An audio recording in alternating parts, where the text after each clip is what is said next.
ooh, one of my favorite vlogs posted for the first time in a couple months, and it's all archdemons. Oh. Okay, not all demons. There's an archlich, a blood beast, Crore beast, which I don't know what that's supposed to be, but goddamn is the artwork fantastic.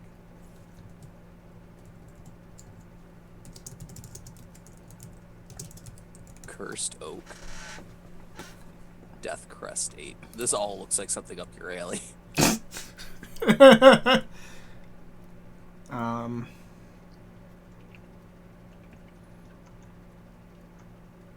Trying to do the...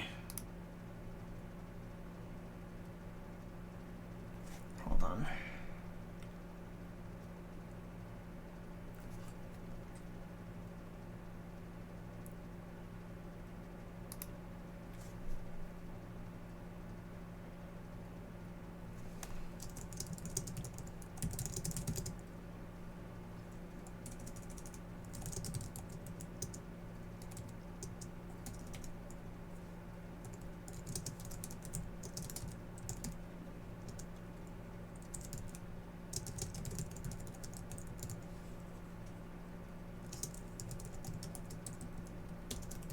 Merlin.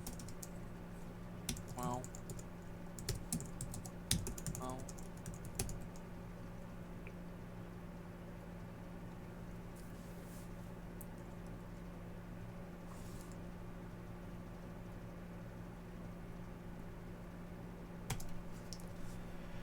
Wow, I actually forgot that I have access to post links to streams on the World Anvil Discord.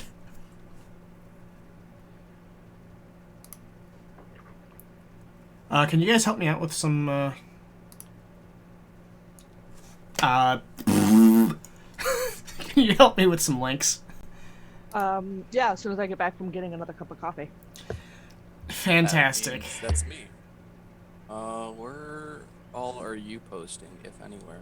Okay, so right now I'm working on posting to Devon's. So right now I don't have anything else. I also don't know if Carl's been working.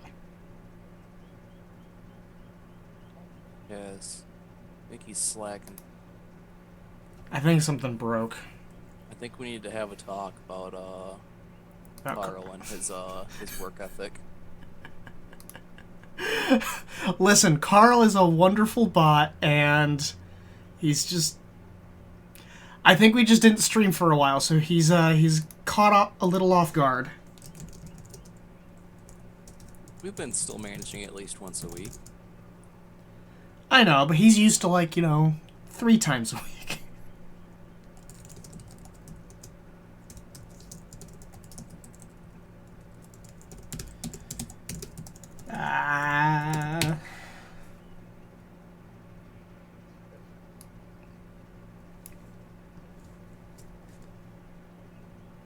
I'm gonna post Bass's.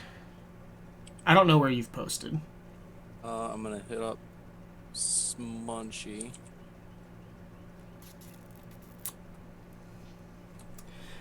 Da, da, da, da.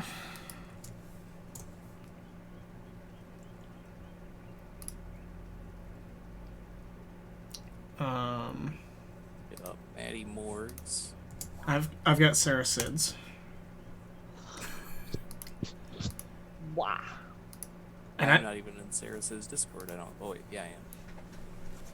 Yeah, there it is. Oh! Oh! I just cracked my spine. So I got Smunchy and Maddie.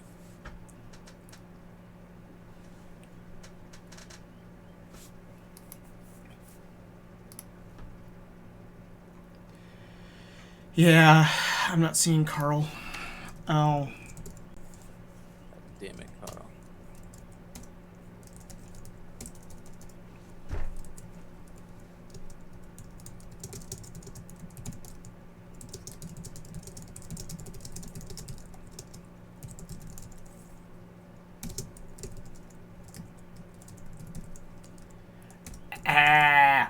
Damn it.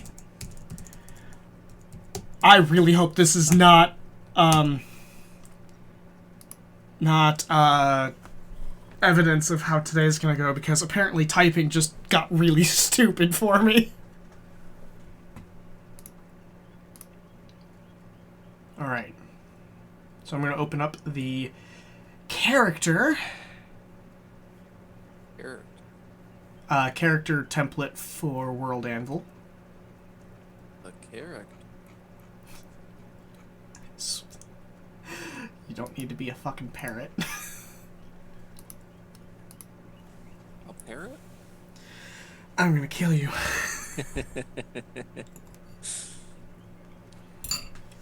I don't know how yet, but I'm going to.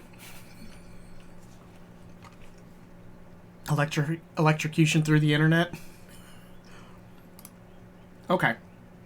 I actually don't know if Erica's back. I can't. Oh, Erica is back. Okay. No, she's not. I killed her. By the way, what on earth is Nind playing? I don't know. What's Nin playing? He's watching something, I think. Oh, okay. Alright, so it is just the three of us today, which last time I was asked to, at least come up with a bit of a seed for a character rather than just, hey, let's build a character. What do you guys want to do? Yeah, we tend to, if we don't have direction, we kind of just amble. I figured that out very quickly. So this first one I have, it's not a whole lot, but I'm gonna see if this is more of what we need. I actually need to work on a brewer. A brewer? Yes, someone who brews alcohol. And specifically, I'm gonna be focusing on the area of the Heartlands. Let me see if I'm gonna pull up a map.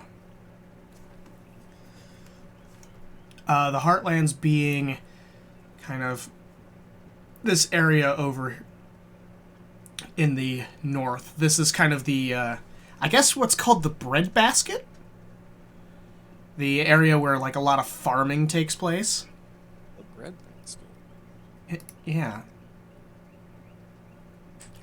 God damn you! You suck. Yeah, so we're going to be focusing on this area to the north. I forgot I need to grab a piece of paper.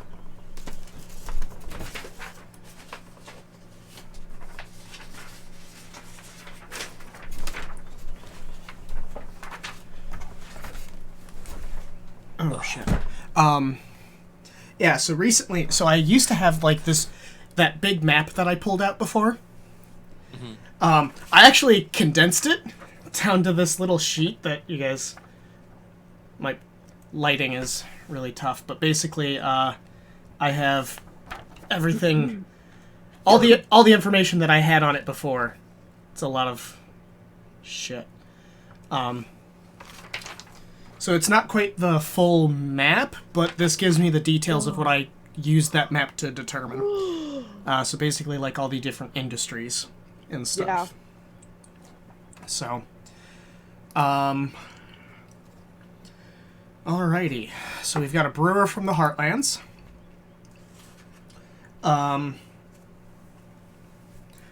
The main reason that I wanted to do this guy is, or gal, I don't really know that answer yet, is that this character is going to the City of Gold for the Festival of Holy Water. I'm so excited for that. For when, we can eventually play. Yes. That'll be sometime next year.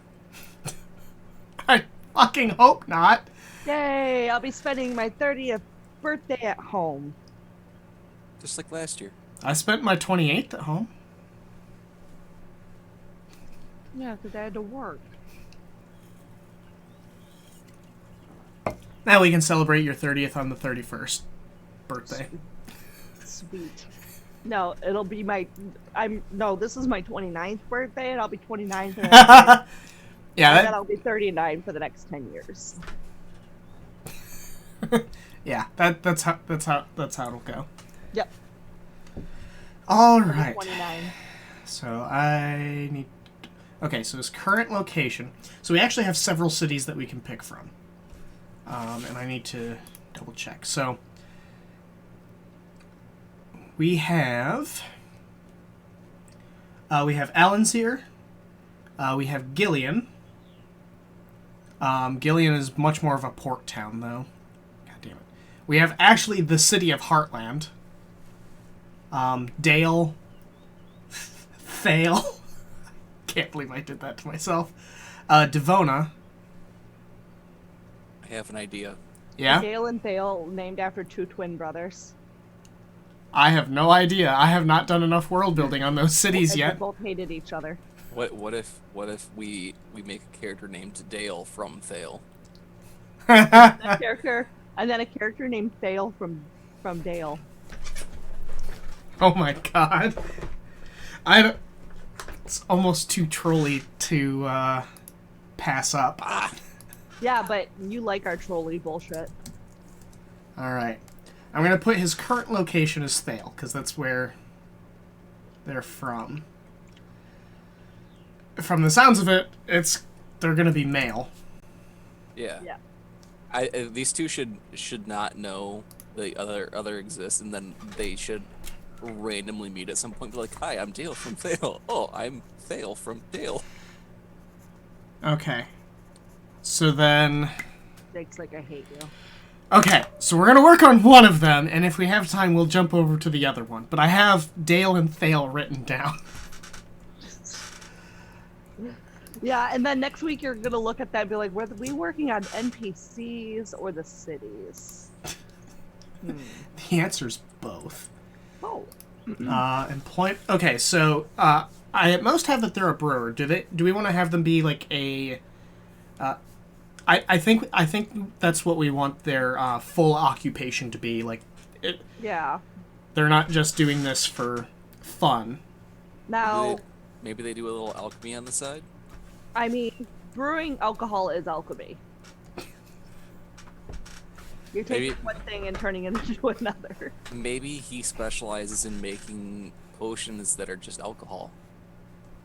Alcoholic potions.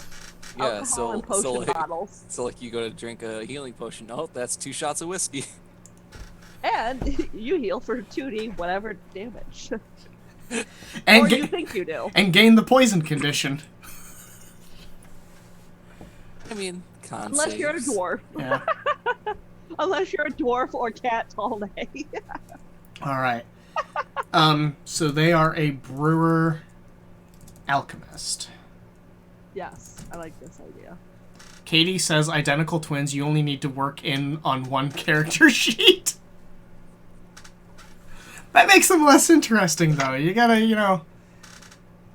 Yeah, they're twin brothers. No, they could be twin brothers that hate each other. One can be like an alchemist or a brewer that specializes in like making whiskey, and one can be an alcohol maker that specializes in wine. So, to specify, the Festival of Holy Water is all about ale. I know. I thought it was alcohol in general. I mean, there are people who go there for alcohol in general, but the main competitions are in ale. Because that's the whole thing that That's fair. sparked the Festival of Holy Water. Okay, that's fair. I was just making sure that I understood. Because, like, whiskey isn't dwarven holy water. Fair. Fair. There should be one competition for each alcohol. Not at the Festival of Holy Water, but like... That gets complicated and a Hey. lot more work. Fair. All right. Do we want to? Okay. Before I come up with a family name, because it could be important, it's determining a what race he is. He is not a banshee. Yikers. Roll a d100, Jake. Forget we made that nice chart so you didn't have to worry about that, and you could actually make sure that your characters had an even spread when it came to race. Listen. I don't need no sass from you. Alright, hold on. So, okay, so I gotta learn how... Okay, low roll, high roll.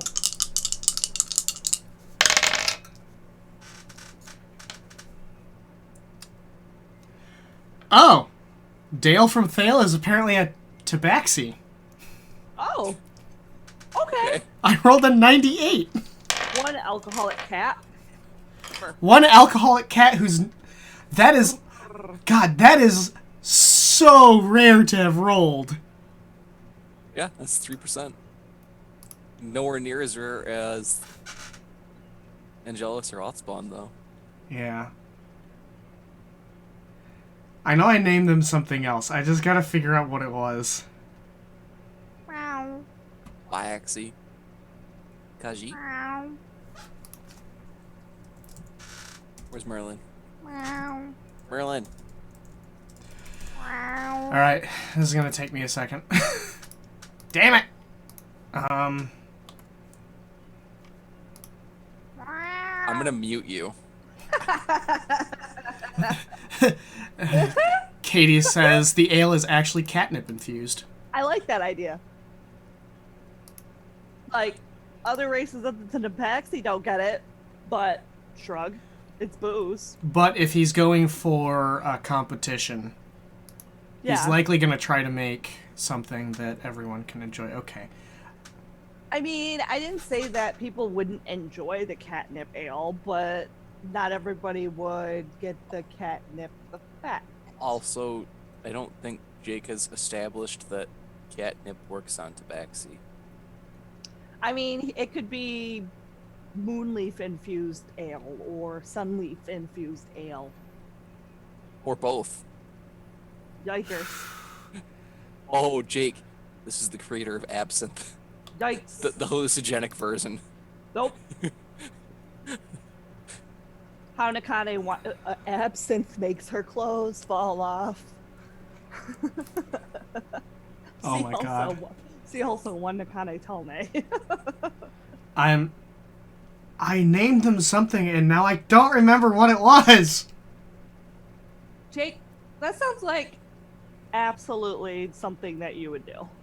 Well, because what I did was I renamed them, and then I didn't touch it. So like I know certain races just because of the work I did on them, Yeah. but I not mean, that makes these. sense. Especially if it's like a race that you're dealing with frequently. I want to say, I don't think that's correct though. Damn it. Sounds like I'm just gonna have to, you know. Oh, wait. Where's my little black book? I ate it. It was delicious. I would tear that out of your stomach if you did. Kalima. Okay. Because I think I wrote it down somewhere. I'll... Oh, I hate to do this.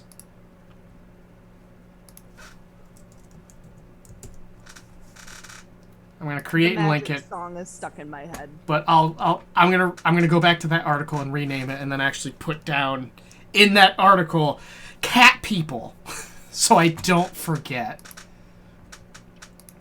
All right, so with that in mind, fantasy name generator. I've got the magic song from Crab Guide to D&D stuck in my head. I think that's under cat people names. I bet you they're all gonna be very ridiculous. Yeah, none of these... So the surnames that I was coming up for them originally were... let's see, I think one of them I recently named in a... Bless you. Their names actually had some semblance of understanding. So like one of them I had like I can't remember their first name, but their surname was Blackpad. Oh. So that doesn't help me at all with this. So, all right, we're gonna have to come up with something else. Yeah, those cat people names are very, very, very weeaboo. Where the fuck was I? Oh, here I am. All right. Oh shit, my food. Hey, honey, your food. All right, Erica. I am so bad at names.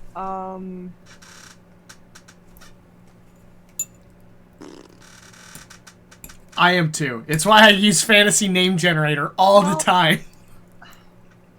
Well, let me bop over there. And maybe we can use a different race type of names to name these people. Yeah. You know what I mean? Or take bits and pieces from different names. Yeah, I don't know which generator is going to be a good name or a good one to use.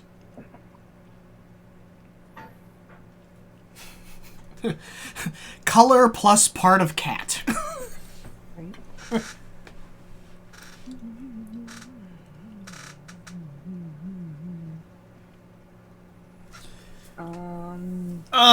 Names is the worst thing to always work on. Truth.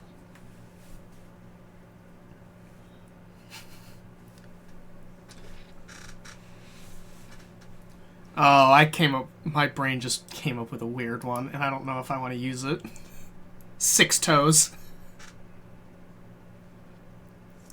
Because of those cats that end up having, like, 6 toes.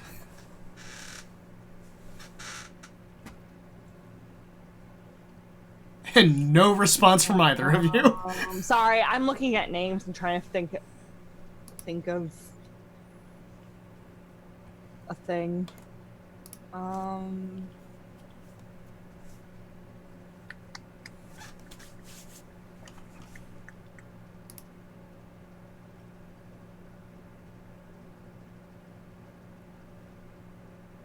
Andrew? No. What? You are the least helpful. Here's an idea. Jake, what about the Sphinx name generator? I have not looked at the Sphinx name generator. Because, I mean, one, the names look really fucking cool. Two, yeah, they're... Holy shit, these are some fucking names. Yeah.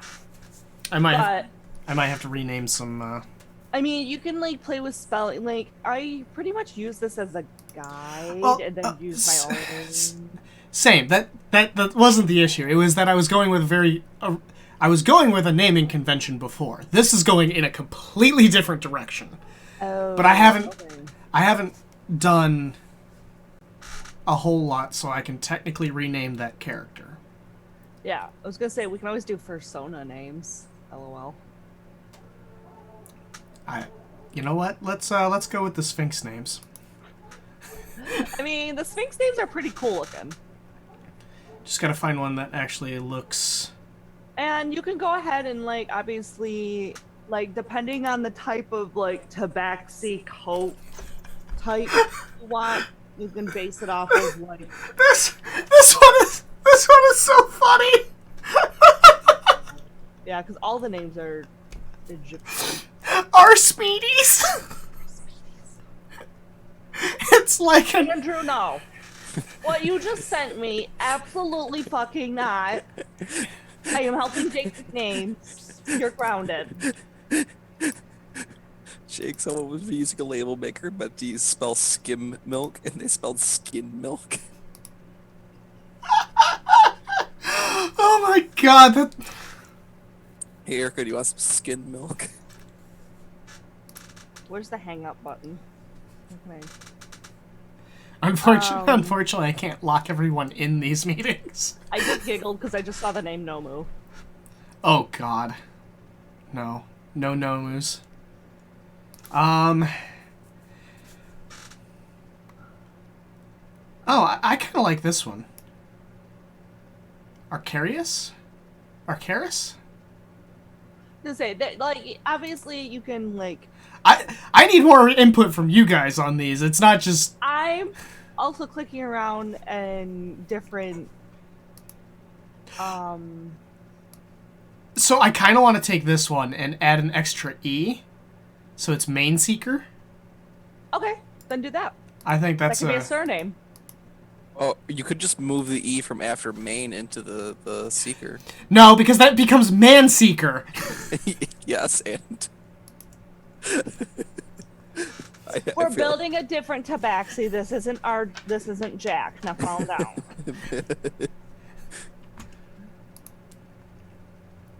All right. I don't think he's gonna have a nickname because he's just Dale. Which, by the way, that's a weird tabaxi name. Parents were real. Dale Mainseeker. Maybe he was raised by humans. So Oh, your world, he could be adopted by brewers. well, There you go. how do your tabaxi in your world work? Are they a variety of tiefling like in Forgotten Realms, or are they their own like separate race? I'm sorry. What? What the hell are you talking about? Oh yeah. Tabaxi in Forgotten Realms lore is what happens when a tiefling and a human produce an offspring. No, they're a completely separate race. That's Oh dumb. no, that's Rakshasa. That's the Rakshasa. They're like that. I was gonna say that makes no fucking sense. Yes, we're gonna The Rakshasa are basically tieflings. we're going to take a demon and mix it with a human, and we're gonna get a cat. Yeah, Genetics? This is a Rakshasa. Waiting for it to pop up. I'm behind you. Where? Oh, so Which doesn't help anybody. So the Tabaxi's buff cousin is a tiefling. I'm trying to reduce your audio, Andrew. Can I reduce my own audio? Because you are super loud to me. I can mute myself. Oh, no, muting you is not...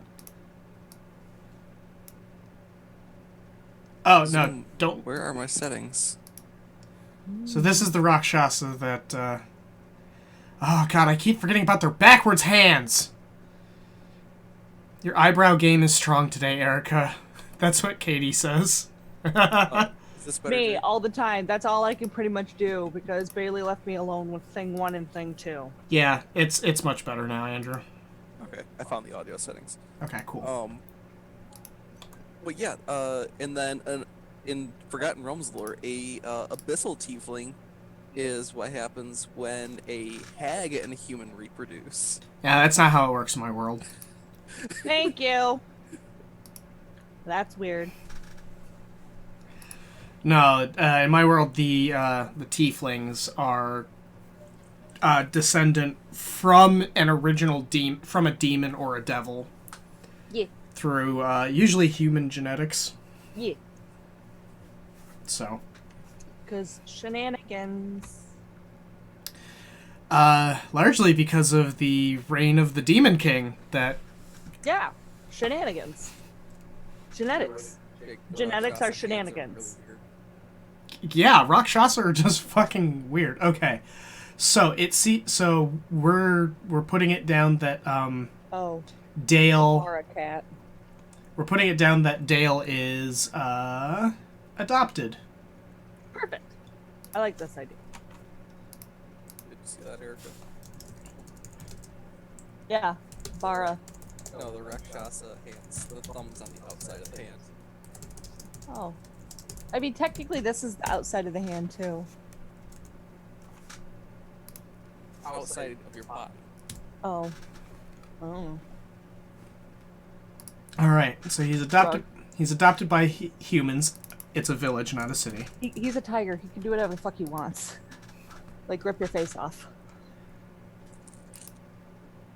Oh, that's yeah. We're not getting there. Okay, so character. Oh god damn it! What the fuck? Oh. All right. So, what do we want to focus on next? Do we want to focus on like what his goals and ambitions are, or do we want to focus on like what he looks like? Um. Or do we want to do more backstory stuff. Hold on, I think I have a fur color already. I'm deeply... I'm So a tabby. Gray tabby. Gray tabby with white tum-tum. Alright, so this is going to be our reference for it. Round. Give me a second. I'm gonna split this. Hey, do that. All right. Skin color. We don't give a shit about that. Fur color, however. Hair. So how do you describe the? Is it just like a tabby pattern? Yeah, gray tabby pattern with white stomach. Gray tabby pattern with a white stomach. I think I spelled it right. Tabby.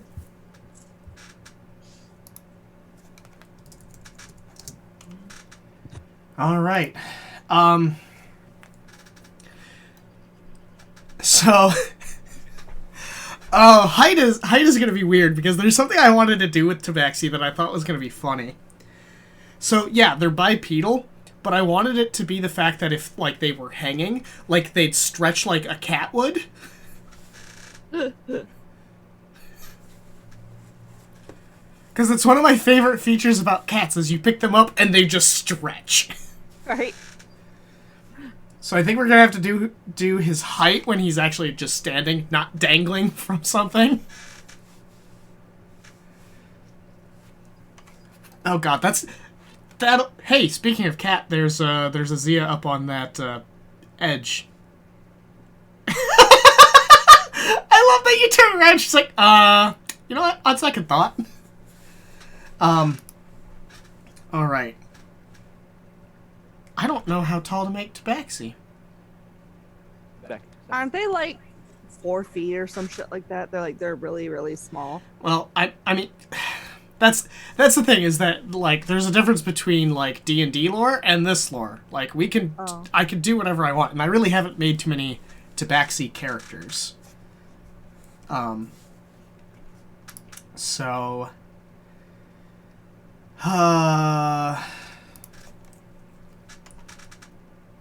Why don't we go with... I feel like it'd be more interesting to make them a bit taller than humans. Mm-hmm. But they're much lankier. Yeah, I was going to say, depending on probably the quote-unquote breed of cat that you make them. That's how I would more or less. So they'd vary much differently in height depending on. So like if they were based on whatever the hell Merlin is, they'd be a goddamn monster. Well, okay, but think of it this way. Like, I get it. There's a separate quote-unquote breed of Tabaxi for, like, large wild cat breeds, and most Tabaxi are based off of domestic breeds of cat. But there's going to be a vast difference in size between a Tabaxi of, we'll say, Zia's size and age and Merlin's size and age. Like, you've got Maine Coon varieties who are more large and stocky, and then you've got, like, Zia for age, at least in that terms, that are more lanky. Okay, so we might want to determine how old. Yeah. You see what I'm saying? Yeah. Because an older cat is going to be a little bit, depending on diet and all that, going to be a bit stockier. If this Tabaxi is considered, we'll say, middle-aged for a Tabaxi, and is on top of that a brewmaster on top of, they're going to be a little bit more stocky. One, they're lifting barrels back and forth and handling large quantities of liquids. And trust me, as years and years of waitressing, I may not have looked physically strong, but I could lift at least 30 to 35 pounds of food on my shoulder. And also, Okay, so I have to do some math. So we're gonna say he's probably about. We're gonna say that he's about 24 because I think the lifespan of a Tabaxi, I'm gonna make it a bit shorter than humans. Okay. They're a lot more active and probably have a higher metabolism. Okay. So that will definitely impact Yeah. how that is. Okay, so year of birth. I have to add a 2 in front of this.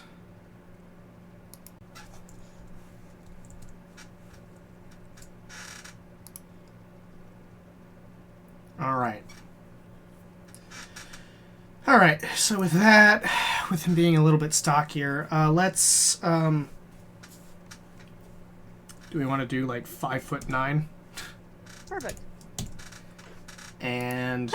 The Kane's gonna be like, great, a cat's taller than me. Great, awesome, perfect, thanks. Hey, there's at least one sentient cat that isn't taller than Nakane. Yeah, you don't. Jake. You're not gonna see her going off to fuck with it though. I just realized something. What? A tabaxi is Popo's worst nightmare.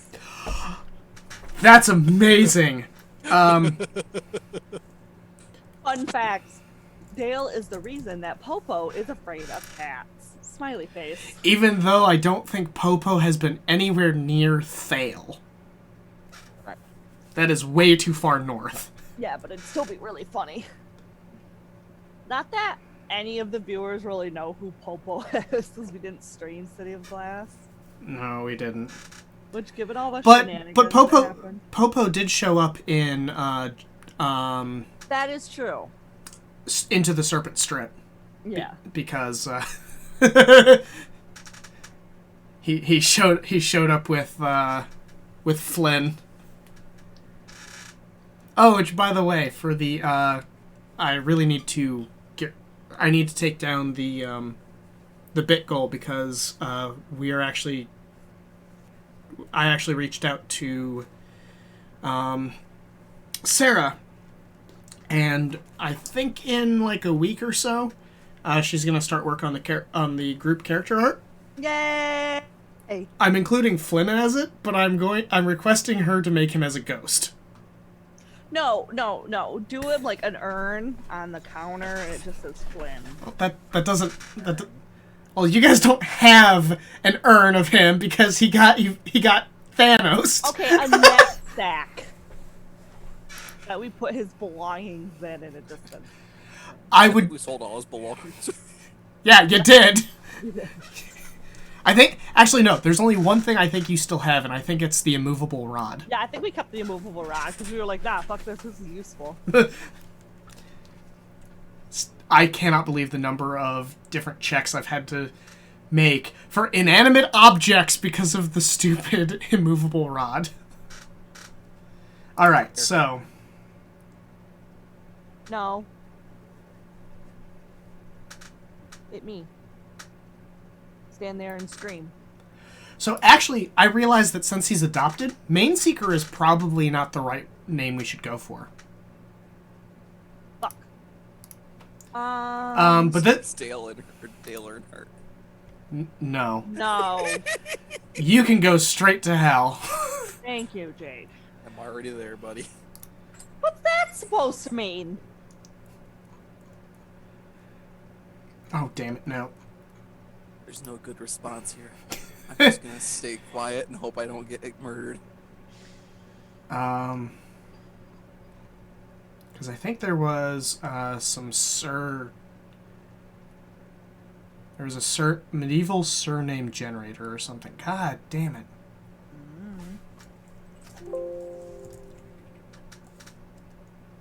Fantasy surnames. Perfect. This is my generator for most of them. Yeah, we'll go English. Who was Wow. he adopted by, though? Yeah, I was gonna say, what race was he adopted by? Probably humans. I mean, I can roll for it, but... Do it. Humans. It's fun.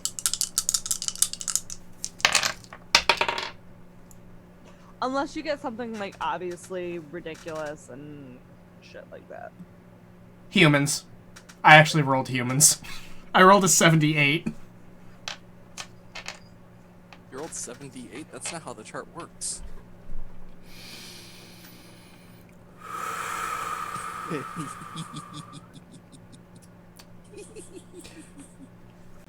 Okay. I'm gonna move on. So yes. Which, funny enough, when I pull up the fantasy surnames, Look at how they're set up.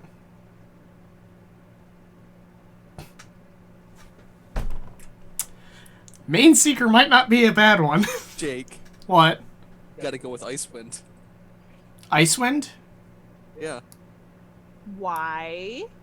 because there was a video game that was there was a D&D video game set in Forgotten Realms named Icewind Dale. Oh! Oh, that area. Okay, I'll keep that in mind, but actually I might keep looking because one of the things we want to keep in mind is how surnames usually come about. And usually their origins come from some form of... usually from some form of occupation.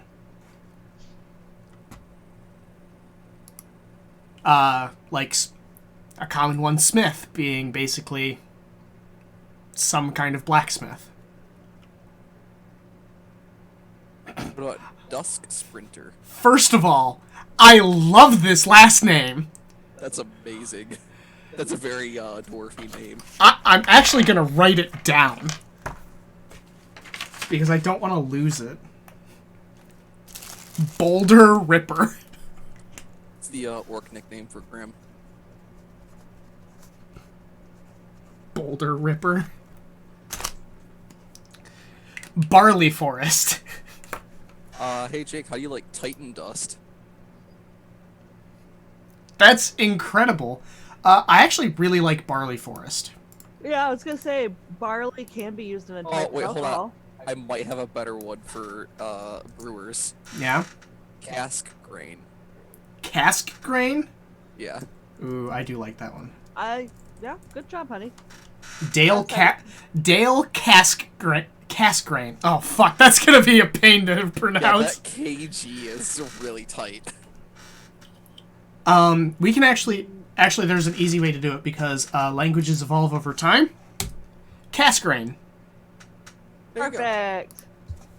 It sounds original, but you can see where once you learn like what its origin is. I think the G would be dropped instead of the K though, because the K sound is a lot more Cascane? yeah, it's a lot softer. Cask grain. Casgrain. Casgrain? Okay. I like Or that. maybe take the I out, Casgrain.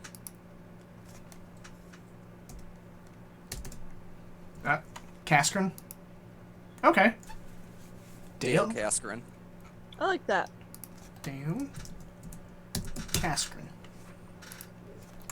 Yay, languages and evolutions. Alright. I kind of don't want to make him... I kind of don't want to give him an honorific title and stuff because Thale is actually a village. So it's not a very big place.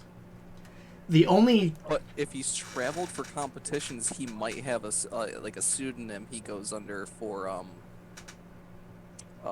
like brewing competitions. Like he might have like some kind of title bestowed upon him or like a specific kind of ale or something he brews. Well, that's if we want to make him like a very well-known brewer, or if we want to make him like someone who's going to the City of Gold to get a name for himself and, you know, like try to get Try his fame hand at it. or try to get fame and fortune. Like he's really good at it in his own village, but city shock. Yeah, but like he's going there because he wants like he wants to get renown Yeah. and money because I'm not That going to sounds like a very tabaxi thing to do. Also, it gives him some motivation as to more motivation than just, hey, I'm going to a competition for ale drinkers. I'm gonna go try and beat out old man Dragnor. And Dragnor would participate in the one that's in the Southern Spear. Yeah. I mean, he might have what Southern Spear? This year, the Southern Spear Festival of Holy Water is canceled due to weather conditions. Yikers. Alright, so we are going to look at... there's... Oh, it's gonna be another fun thing. It'll be like Nakane's first huge festival outside of home.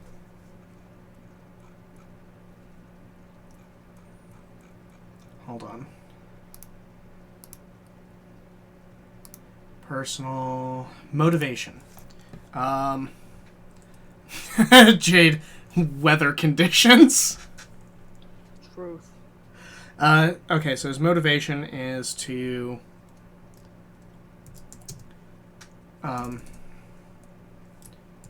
make a name for themselves in the world of brewing, and to earn a better living from it. From brewing ales.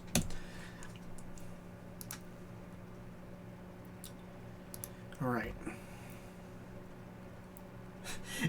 Is that what they call demon invasions in your world? Well, it has more to do with the fact that it's canceled due to, being frozen.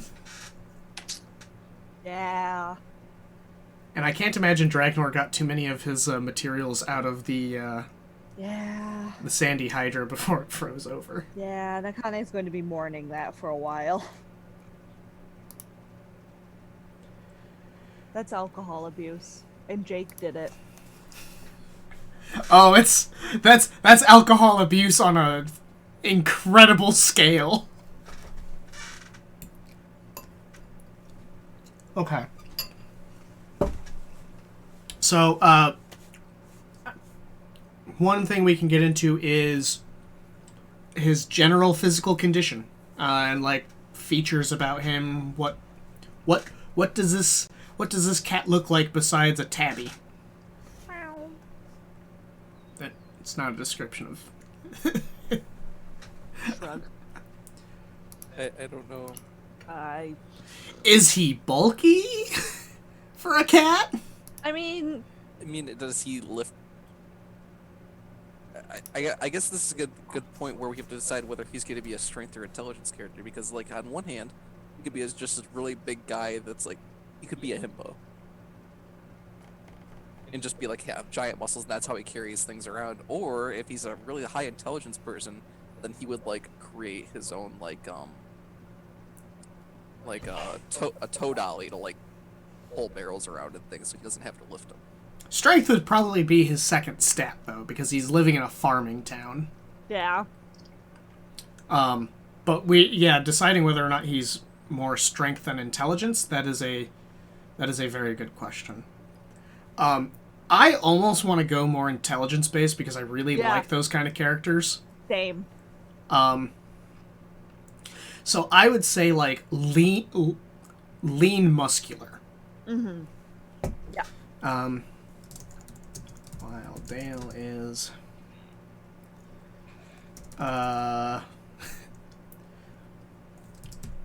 Dale has lean muscles from working on a farm, but has nope.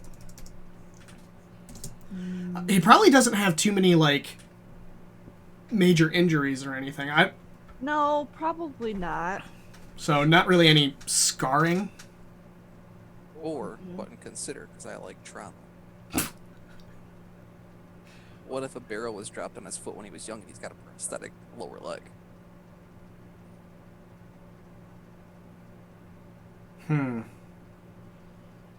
You really like doing prosthetics.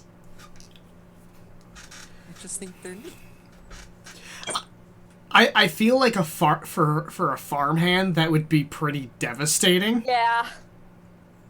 Hi, babe. Oh hey. Nice. Yeah, I'm out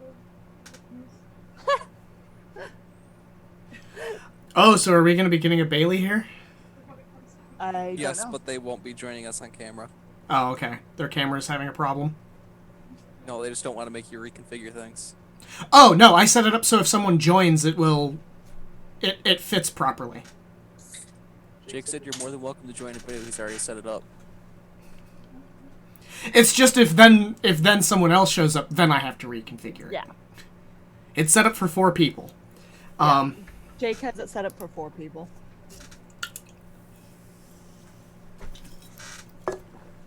Oh, shit. You know what I completely forgot that I had? That I was going to drink for this? Oh, yeah. We have like another little bit of a bottle. I found, because before I couldn't find the big ones. But they were at Kroger.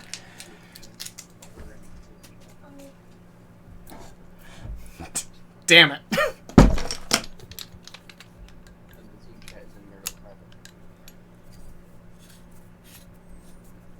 But yes, so,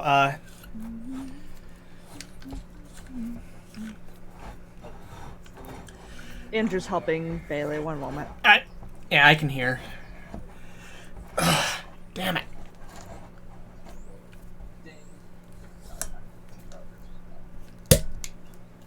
Pop.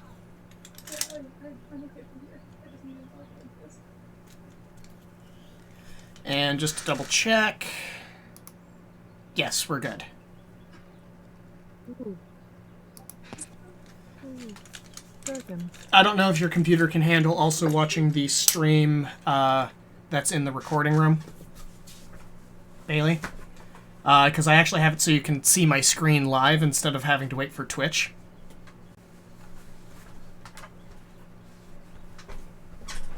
But I know your computer has been, you know... I couldn't hear you yet. I was doing a test to make sure it was coming through the right mic and that. Oh. The recording room, I have my actual screen streaming to that so you guys can catch it live instead of waiting for Twitch. Okay. But I don't know if your computer can handle that, so that's up for you to... We'll find out. I did forget to get a wine glass, so this will be awkward, but, yeah. You awkward? So, Bailey, we are working on, no, not Thale. Dale Casgran. Jesus. Who is a brewer that we determined is a tabaxi. From the city of Thale.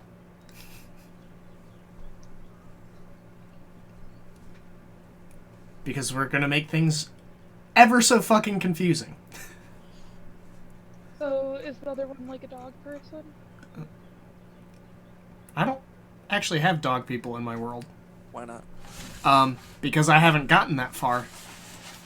Killing me, Jake. I gave you your Goliaths. No, you didn't. They're just on a different continent. That's not giving them to me. Haunting me with them. You're going, hey, look what I got. Damn it. Suck it Bear up. with me while I'm like waking up. I'm probably gonna just like sit here and be dead for a little bit. That's Okay. fine. Alright. I would rather go with a mental problem rather than a physical one. He's really scared of actual cats. He's afraid of chickens. While working on a farm. It happens. Okay. He's really scared of geese. That's That's really fair. fear. Listen, we need to have a fear that, you know, is actually unique. But I know a lot of people that are afraid of just birds. Yeah, me too. He's really scared of owls. Maybe he came from an area where maybe he came from down near the Serpent Strip originally, where like the big giant owl thing came through and ate his real parents, and then he got adopted by humans. Oh, wow, we're gonna tie the Owl of Grimm into this. Apparently. Yikers. Terrified of owls after his original parents. What? Do you want original or extra crispy parents? After I don't think he wants the extra crispy either. He already lost the first ones.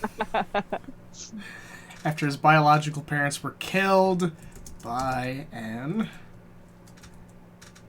Owl of Grimm. You should add Zelda-style cuckoos to your setting. If you attack a chicken, you trigger a curse that causes invincible chickens to start swarming you. Yeah, I tricked my brother into doing that when we were kids. It was really funny. I was there for not knowing that and having my friends do that, and we were both like, "Ah!" Yeah, I was like, hey, Josh, just keep protecting that chicken. You might like get something cool out of it, if you're doing something stupid. He's like, yeah, you're right. And then the chickening, the cuckooing happened. It was a link to the past. Actually, we were in the village. Oh, you mean when he should have known so much better by now? We were little. He was small, and we hadn't had many people who played Legend of Zelda in our area. Oh no. Yeah, so I knew because I had friends that played Legend of Zelda, but Josh, being a couple years younger than me, didn't have friends who played Legend of Zelda. We found out on Ocarina of Time on the N64. Yeah, we that had, was my first interaction with the cuckoos that murder. yeah, mine was on the Super Nintendo. Yeah, because she was like, oh, I wonder if, like, you can get milk here. Maybe you can get, like, a healing food from the chicken. Let's punch the chicken and find out. And then death. Okay, so we got his mental trauma, which I like that it's tied to the fact that he's an orphan.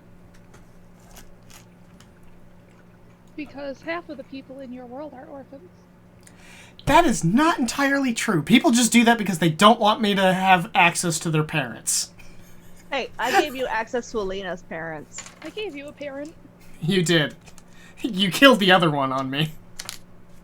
I mean, I also gave you a parent. I was same. projecting.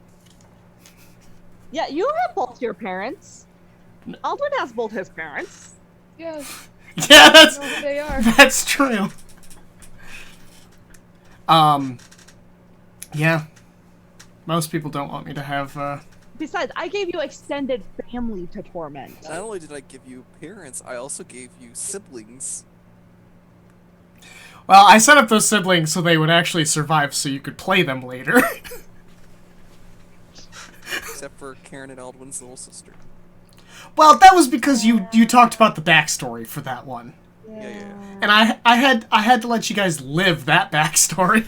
One dead stepfather. Also, I just love the fact that I brought Nakane's mother back from the dead. Yeah, that makes one of us. Yeah. Bard v. Bard fight, you ready? Considering I have no idea what kind of bard Jake is going to make her because I gave him free reign on that. College of Whispers. Oh no, I already know what it is. And Oh, it, yeah. and it's not a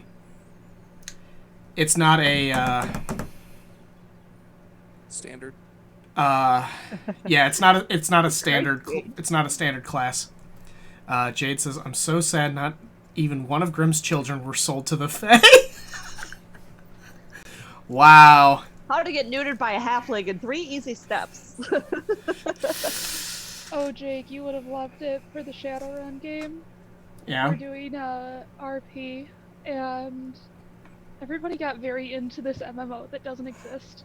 So I'm rapidly building classes and races because they want to know what they can spec into. And I'm like, good, wonderful. But I was like, oh yeah, the Batlin are kind of fun. They're one of the smaller races. I played a barbarian Batlin named Skeek. They were a pretty good character. Oh, that's hilarious. I love callbacks. How did Dale here learn to become a brewer / alchemist? Maybe accident. To drown his pain. Yeah. Being taught from home? Taught by his adopted parents? Yeah.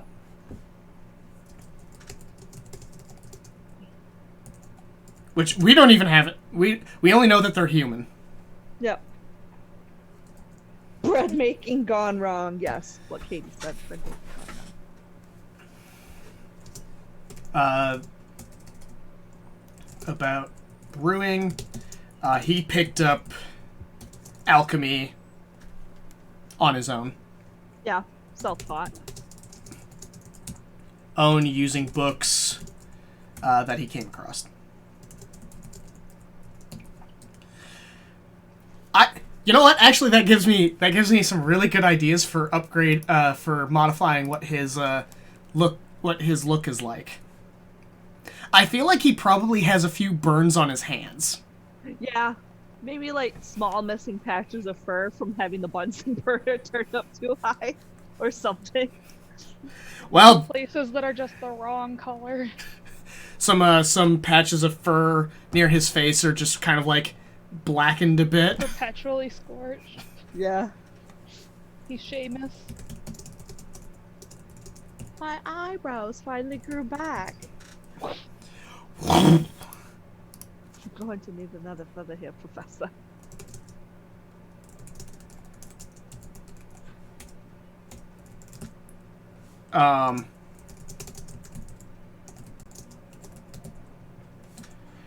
I'm also gonna say like some of the fur is probably like discolored just because like he got something on it and it just permanently discolored that area. Yeah. Like As this you do. like this one patch on his face has got like it's like a vibrant blue. Yeah. Yeah. Yep. How'd that happen? Well, you see, I mixed the wrong thing. I remember when my hands got very, very black from a beaker getting knocked over in my lab station. Something with silver in it. Oh, I well. think. Yikers. And it just stained my hand for like days.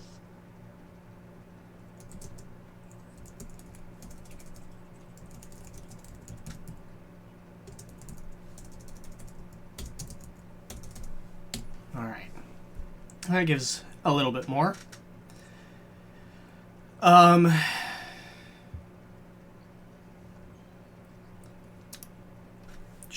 Should he have any physical quirks about him? Twitchy.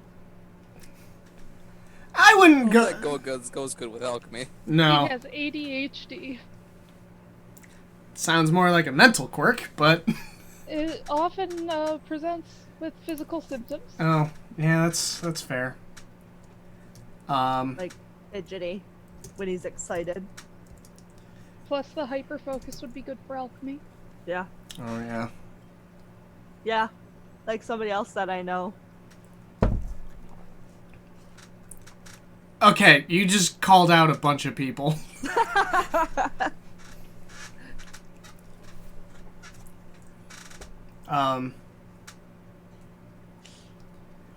I actually don't know the physical things for ADHD. Everybody's different. Since he's a cat, he's probably especially invested in shiny reflections. Yes. It's distracted. Probably gotten him in trouble a couple of times when like brewing ale and something sparkled off the surface of it. Like, whoa. Oh shit. Sploosh. I don't know anybody that would do that. I'm ignoring you all. But you're the best one to like describe physical symptoms of ADHD. Yeah. Hates background sounds, so tappings, music in the background. If too many people are talking at one time, it can really overload you.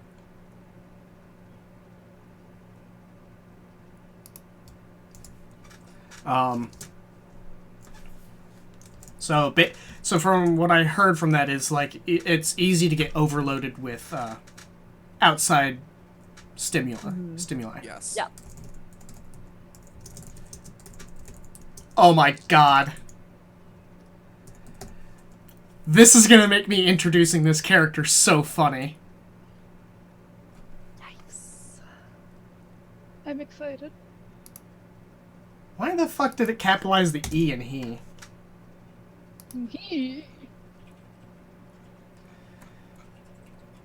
Eve. Alright. Wow. Love that movie. What kind of clothing would he wear? What clothing? Kidding. They have some semblance of decency. Does he wear a gaudy red coat? Oh no. God No, damn, no. it's probably something close to like linen clothes with a Yeah. like a leather apron. Yeah, probably. I don't know what alchemists wear. Leather is really good for mitigating like acid burns and things like that. So if he accidentally creates an acid and it splashes on a leather apron, it would. I did not know that. Yeah, hardened leather is very good at protecting. Did not know that.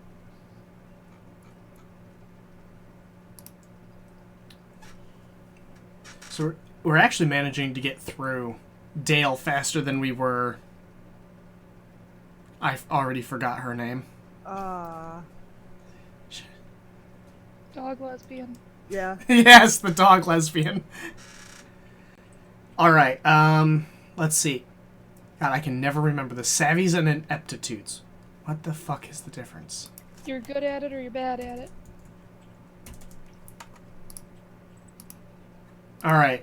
So what things is he really good at, and what things is he absolutely terrible with? He's actually very bad with cats.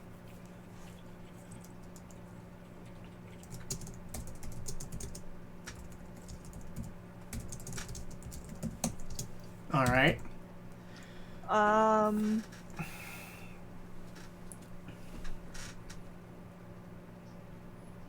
I think that's hilarious. Trying to figure out something that would be really, really funny. Doesn't actually like ale. Just finds the science behind it fascinating. So he's trying to create the scientifically best ale possible. Yes. I'm thinking of that one episode of Mushishi.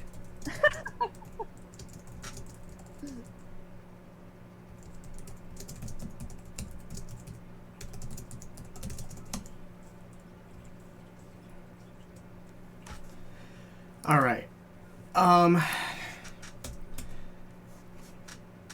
I feel like at that point, then we also have to include that he's really good at alchemy. He just picks it up really well. Yeah.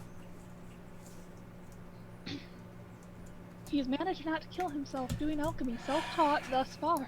Yes, that's very good. Hold on. There's an issue happening with this. His last name's a pun. What? We already got his last name. Yeah. His last name's a pun.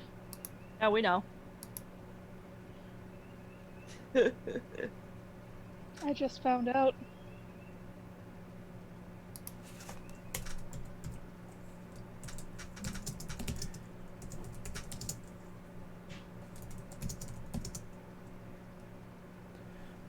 What's his last name? Caskram. Yes.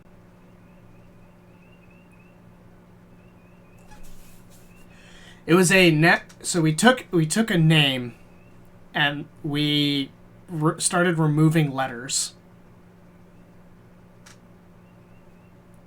Hey.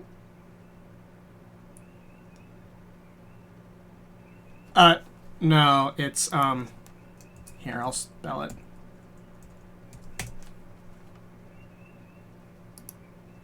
And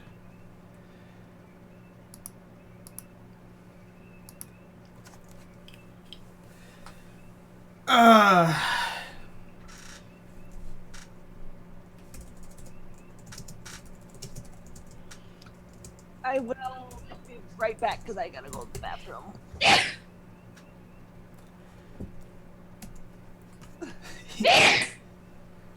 but it's not quite a pun as much as it's taking something that a lot of surnames were actually used for in modifying the language.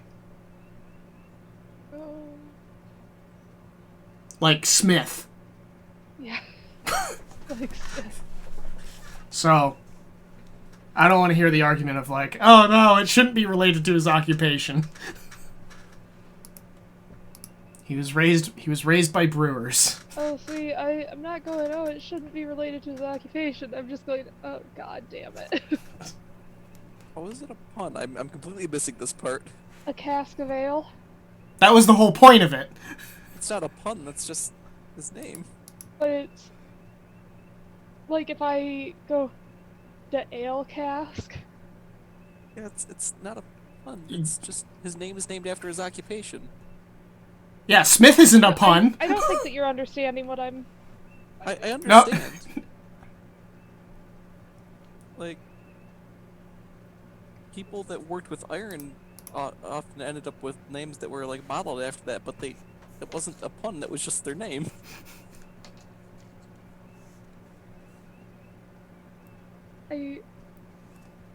Well, he doesn't have a middle name.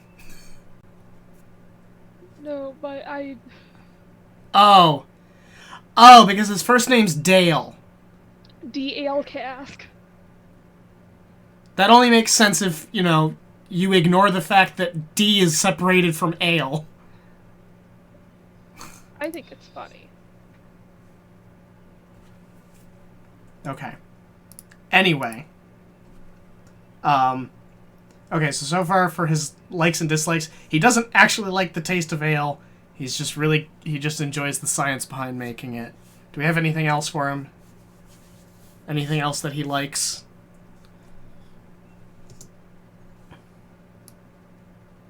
Sweet rolls. I feel like that's a reference to something. Skyrim. Oh, did somebody take your sweet roll? Sure.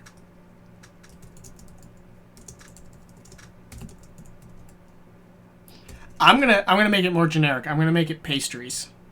Okay. It's a pretty wide world. Jade says bombs. An alchemist doesn't mean he needs to, like, make things explode. Not everybody's Popo. All alchemists love blowing things up, right? No! Some alchemists like, you know, trying to, you know, create cures for things. Or, you know, melting things. Not necessarily blowing things up. Oh, so he likes acid. I mean, who doesn't like acid? I think a lot of people don't. They don't like it being on their skin. Alright. Does he have any vices and flaws? Pastries. He's really into pastries. He keeps eating them while he's doing alchemy, and it is not always a good thing to do. Maybe he likes to bake as a hobby. Baking is alchemy. He may have poisoned himself accidentally once by setting a pastry down on his workbench and not noticing that something overflowed. I feel like it would be more of a vice if he spent most of his money on pastries. Like, Okay. that's why he keeps going broke, is he's like, listen, I go by a bakery shop and I just buy all the donuts. He just comes out with 12 loaves of bread for his family of 3. Listen, we need this bread. We need this bread. He's like, oh god, have you like you've seen the video of the Russian cat that really likes bread? Oh my god, yeah. Jade's like, no, he puts pastries in his alchemy. He keeps trying to modify alchemy recipes to somehow include muffins. I'm okay with alchemical muffins. Has an addiction to pastries. Can I weaponize the alchemical muffins? Well, you're not this character. Yeah, but if we run into him, maybe I can buy some alchemical muffins. You're assuming that you can buy pastries off of him.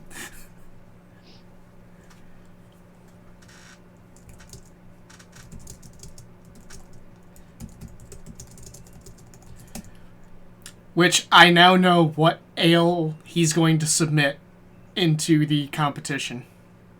Oh, It's gonna be a pastry-based ale. blueberry muffin. cat's name is Bordia. Bordia. I sent you the video. Yeah, I would never have come up with a Russian cat's name without assistance. That's a lie. My cat's name is Russian. Katie says dessert ale. I like dessert wine. Oh, also, Jake, we What? got some sherry to cook with. Did you know that sherry is 17% ABC? I'm not surprised because most of that probably burns off when you cook it. Yeah, this is but we not tried cooking. a sip. This is not cooking sherry. This is drinking sherry. Mmm. Arguably that's the same. Arguably that's the same thing either way. No. If you try hard enough, it is. I think he's making a joke about all the people that get drunk off cooking brandy. I mean, just, you know, in general. It's an alcohol. Someone's gonna drink it. It might be you. Virtues and perks. These are strengths, positive character aspects. Erica looks cold. He will freely give pastries away to neighborhood children. That sounds fake. That sounds dangerous. You just really like the children thing, don't you? You gotta be nice to kids. It's not their fault that they're small and incompetent. It's not their fault monsters think they're tasty. Yeah, especially in your world. Just be nice to the kids. They probably aren't gonna make it to 10. That's why people have, like, families of, like, 6 kids, hoping at least 2 of them survive.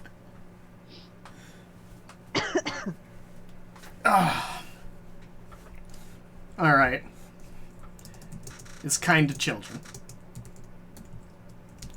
I'm not specifying that he gives away his pastries to children, but he might.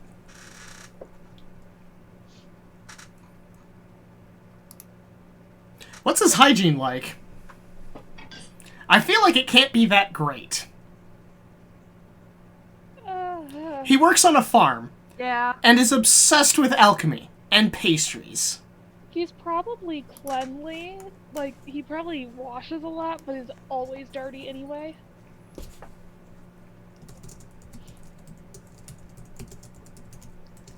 Jade! No! What?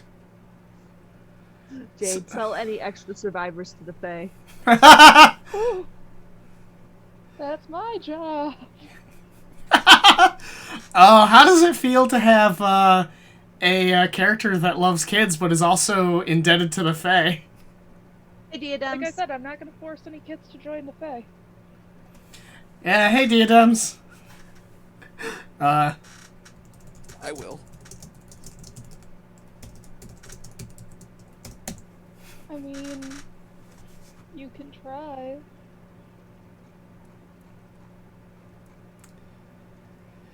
Alright. Social, he's not really affiliated with any organization. Nope. Place Not a... even like a Brewers Guild or something like that. Well, he's in a small village. Yeah, it's a small village. Well- If they have a Brewers Guild, that's impressive. Well, no, Brewers Guilds usually expand across multiple towns. Like sometimes it'd be like a once every other year gathering where a bunch of brewers from across the country get together and they like Drink for like a week. they like share recipes, discuss techniques, different it's an organization. I understand that, but the real question is if he would even be able to get into that. Well, that's why if he inherited the brewing from his parents, right? He learned brewing from his parents, but he doesn't. He's going to the City of Gold for the Festival of Holy Water to make a name for himself. So he's hoping to get into a guild. Yes. So that's likely what he's doing. Yeah.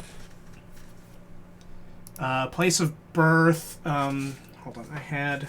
He was probably born in Lalinga. Alinga. Which is the main tabaxi city further in the south. Because his parents got killed by an owl of Grimm. Yay! As happens. Disney syndrome, dead parents. It's why he's afraid of owls. I mean, fair.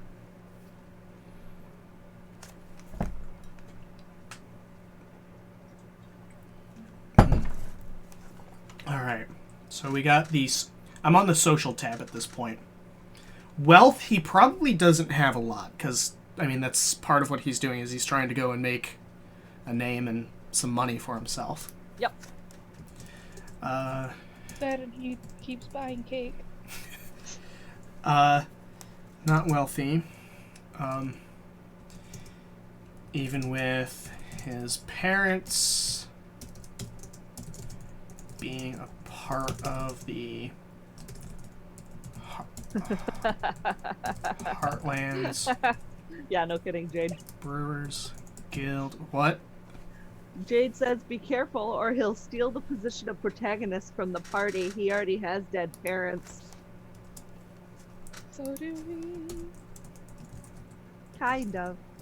I have a dead dad. You have a dead mom. I have undead mom. Well, yeah. Had a dead mom. Had a dead mom, yes, you're right. No longer dead. And hopefully what Nakane is hoping is by the end of this this adventure, she's gonna have 2 dead parents. Yay! When the goal is dead parents. Fuck. Wow, I managed to reverse that! You're trying to kill the parents this time! Jade, hashtag relatable. Whew! But it's sad though because I actually, like, as her creator, I adore Mimi. She's always really mean to her. It's not Mimi's fault. It's my fault. It is your fault. It is my fault. She's my favorite. But now it's just become this running joke for so long that she just dies horribly that I can't really stop. She's ain't proper for that. Remind me to never be your favorite. I'm not always mean to her, but it's just become convenient in D&D settings to be mean to her. Remind me to never be your favorite. I'm not mean to you. I'm not gonna, like, try and kill you off or anything. I'm too, like...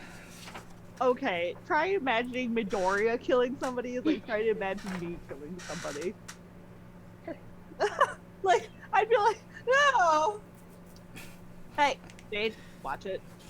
Alright, so I went down a bit because there's some aspects of him that I'm not as concerned about right now. So like we have contacts, relations, and other affiliations. It probably doesn't have a whole lot, again, trying to make a name for himself.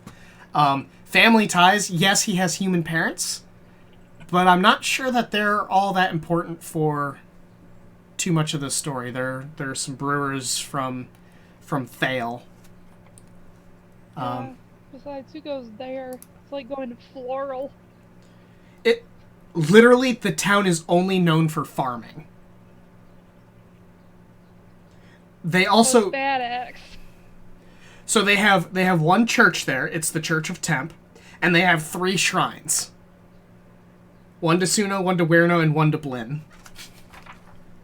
That's fair. I mean, I can imagine, like, that brewmasters would have an extreme respect and whatever for Blinn because they need the water for the ale. Mm-hmm. Shrug. But yeah, so I don't know if he'd actually be an incredibly religious. Maybe he might be more religious because of kind of the isolation. That does usually factor into that. He's from a farming village too. Make sure nobody destroys the village, or he's definitely hijacking the position of protagonist. No, Thale's fine. Even though the fire abyssus did torch the city of Heartland and kind of the places between there and Felina, Thale is pretty far north. Jade says he's from a farming village too. Make sure nobody destroys the village, or he's definitely hijacking the position of protagonist. I literally just said that. Oh, Good job. sound cut out. I was gonna say, good job on the on that. I'm sorry.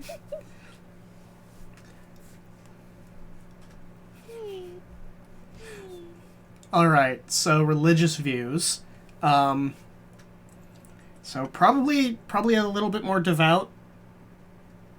Goes to the Church of Temp on a more regular basis. The temple to temp. The temple. The temple. I hate all of you. Going to the temple.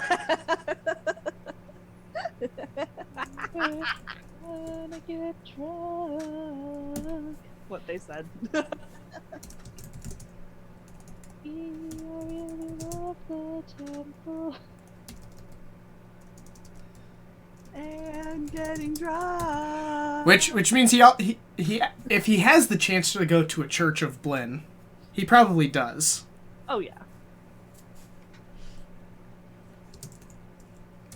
What's the church that will give them bread?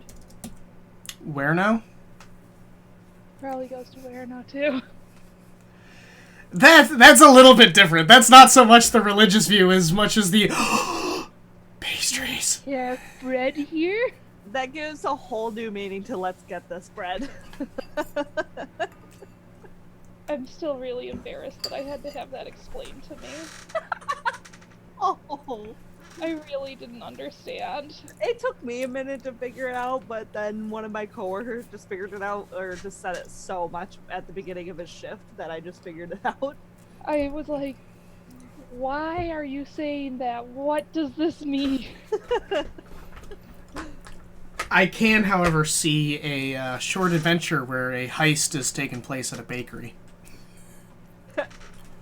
Okay, we're all drunk and or high out of our minds when that happens. Jade, he's self-taught. He doesn't really go to alchemy school. So I guess yes? Yes. All right. This is the Alchemy school. this is the part where you guys get to fuck me up some. Social aptitude and mannerisms. Adults know, kids yes. So let's start with his social aptitude. Like, how sociable is he actually? You know, I've imagined that small town mannerism, like those people whose dog ran in front of the car and I got out and they were like inviting me in for dinner. And like called the whole family over. I met all 5 of their children. And then they were like, "Do you want the dog? She seems to like you." And I was like, I just didn't want to hit your dog. So, very kind to strangers. You got that small town right up your ass mannerism. Probably naive about the big city. Prone to getting into trouble. I never know the character command for the that special I in naive, so I just don't. Yeah. Yeah. Same. So fun story about being naive about cities. What did you do? Oh boy. When I was working at the Radisson, we had a convention people come in, and there was one lady who kept wanting to go up to the 2nd floor, but she refused to go up the escalators because she didn't want to utilize those big city things. Then I guess tough. So every time she wanted to go up to the 2nd floor, she wanted me to go turn off the escalators so she could just walk up them the stairs. Well, that makes no sense. Ma'am, I'm not in control of that. You're just gonna have to live with it. Yeah. Let's Bad see. thing was I was in control of it. I would have lied that it was a safety issue and that I could not turn them off since it was such a high traffic area. Here's the problem: is the front desk told them I could do it. I would have killed God the damn front it, front desk. desk. I would Anyway, have killed the front desk. so Jade says he uses strangers to test his more experimental recipes. Half of them are delicious and the other half are slightly poisonous. Or slightly terrible tasting. Like, I'm thinking Food Wars terrible, like fried octopus and peanut butter. I feel like that doesn't really fit with him. With the small city Yeah. Probably. vibe.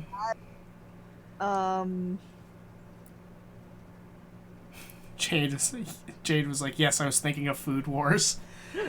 Like, main character. I think Jade wants to, like, make half, like, main character of, like half of this character, like, if we make an NPC, sorry, I'm having a hard time with words, and half of their personality traits come from Senku from Dr. Stone, and half of his personality traits come from the main character in Food Wars. I'm comfortable with that. I don't know enough about Food Wars. Like, amazing chef, does great things. Hey, I'm gonna fry octopus and put it with jelly. put it with jelly. That was peanut butter. Well, that happened too. He Yeah. really likes frying the octopus and putting the worst toppings on it. But yeah, so very kind to strangers, but he's naive of city life, so people are probably he probably thinks people are nice in general.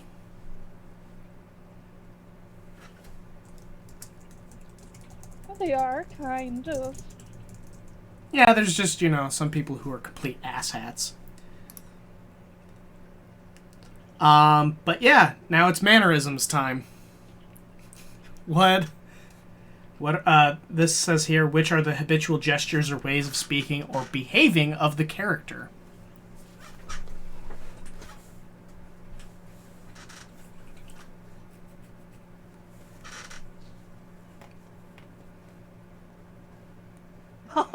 No.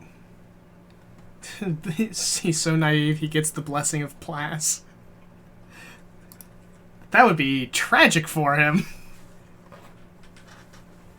But yeah. Is there any quirks that you think he would have? Like, does he just, like, start speaking and doesn't realize that people aren't following what he's saying? Yeah, like, he gets, like, super excited about something if he just, like, starts word vomiting. And people are like, okay. So, like, Bailey, when you and I go on one of our One Piece rants, and they're just like... He, failed to understand social cues. Yeah. They're like, these people are just being polite, but they don't actually want to be his friend. Oh. So he'll, like, stay way too long in a situation that should have been, like, a 2-minute exchange. Yeah. Me in high school. Me now. I have the opposite problem. I'll, like, have people want to talk to me, and I'm like, I'm feeling awkward, time to go, bye.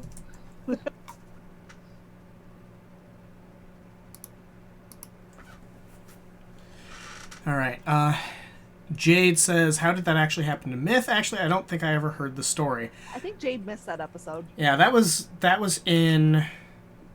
Well, that was the very beginning of Into the Serpent... Actually, I can't remember if that was the beginning of Into the Serpent Strip, or if that was the prepalogue. It was the prepalogue. It's what set up the hook. Yeah, we were investigating the Lost Nobleman's daughter, and then the Snake Woman tried to turn all of us that, like, hurt her into Sneeple, and I'm the one that failed the con save. Wisdom save. Wisdom save.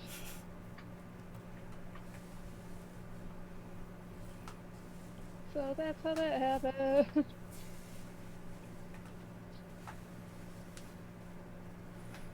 Yeah! Turning people into Sneeple. Sorry about this. Okay. Does he have any pets? A rat.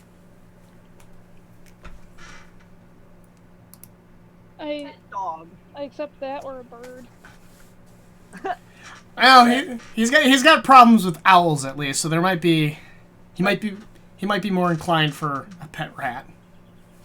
Well, I was just gonna suggest a small pet dog. Like a little like Yorkie Terriers, Jack Russell looking thing. Jade, it's a feature of a very specific type of cleric that isn't playable.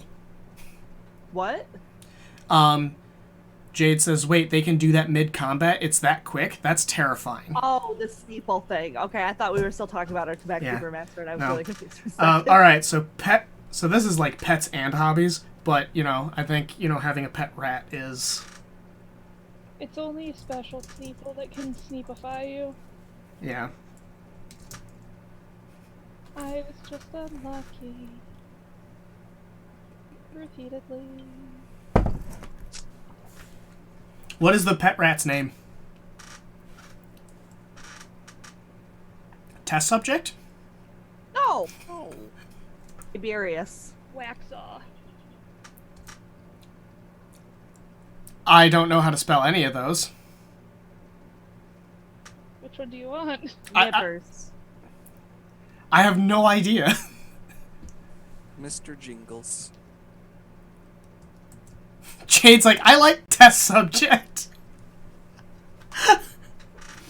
Of course you do. I'm glad that Jade likes it. Scantron. What? Like a Scantron test. Did Jake not have those? No. Jake, do you not know what a scantron No, I know exactly what they are. I'm just trying to think if that even makes fucking sense in this setting. They wouldn't know it was a Scantron test. It's a joke for the players in the real world. I'm still trying to think of how he'd come up with that name. He's a self-taught alchemist brewer cat with dead parents. Yeah, none of that implies Scan and Tron. I mean, he might think it sounds edgy. You'll never meet another person named Scantron in all of Azyrian. I think that's way too much of a stretch. Way too much of a stretch. If I'm going that route, I'm just going to name it test subject. We need Fantasy Costco here. A Fae who knows what a Scantron is mind-controlled him into using that name as a No, because I don't even know. No. You know what? Bandit. What? Bandit. Bandit? Yeah, the rat's always trying to steal all his pastry, so he calls it a bandit. Oh, Like your french fries? yeah, like Yeah. right. After the rat trying to steal his pastries. He has a real problem with pastries. I mean, same though. The fuck?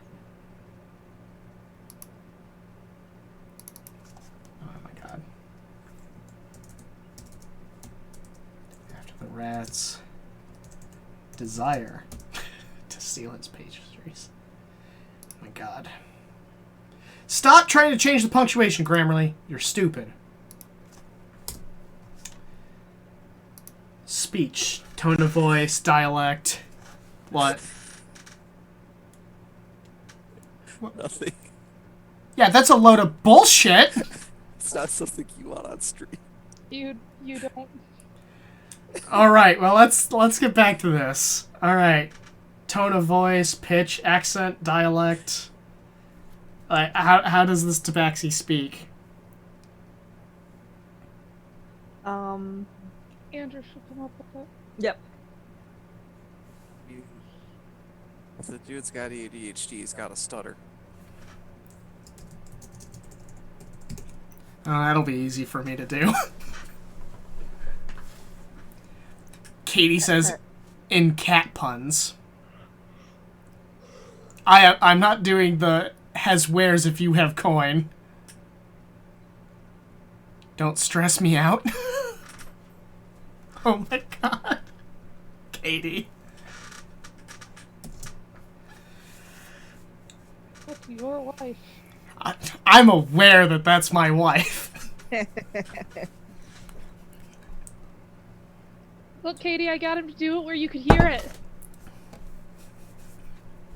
Can my girlfriend come over? Can my girlfriend sit with me? My wife. I think I need to rewatch that special sometime soon. I think so too. Those are I mean, we John could. Mulaney's Netflix specials are always. I mean, we could watch it after this. What are we watching? John Mulaney, stand-up I do comedy. not like these new Nazis, and you can quote me on that. You guys have fun with your comedians. I'm good on that. He is not divine, so. Once we're done, I'm actually That's arguable. I think John Mulaney is divine. going late to a friend's birthday Zoom party. I was talking specifically about this character, not John Mulaney. John Mulaney is an immortal from the 30s. Oh my god. I feel like you're not entirely wrong. I would have said the 20s, but you know, similar energy. I'm just doing some notes and stuff. Okay. I actually think we're done with him. I don't think there's too much here. So I'm going to save the Can we changes. roll how he swings? Oh, no, we didn't. Roll the D8. Hold on. I want to hit... I'm going to hit preview because I actually want to see how this looks first.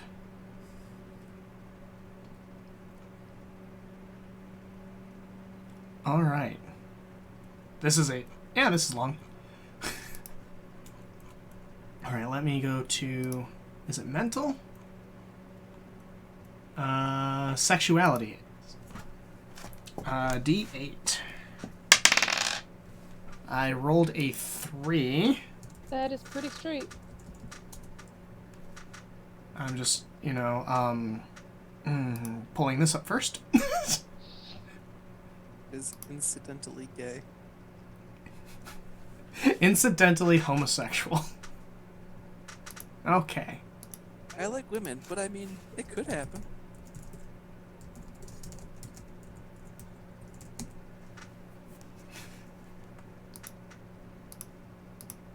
Yeah.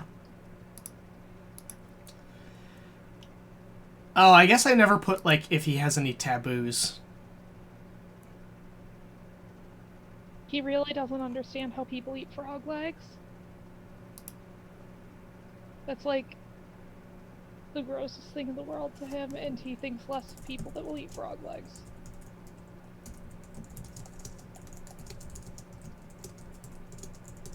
Some people don't eat potatoes if they have won't eat potatoes without peeling them because they're afraid the skin's too dirty, so.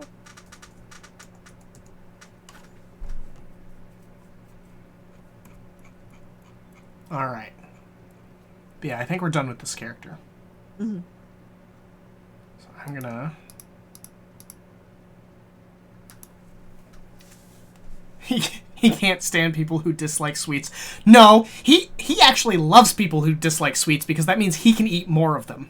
I agree with this man. Because that's how I am with chocolate. Oh. Well, actually how people usually react... How friends usually tend to be with me not liking chocolate. Oh, that's fine. We can eat more of it.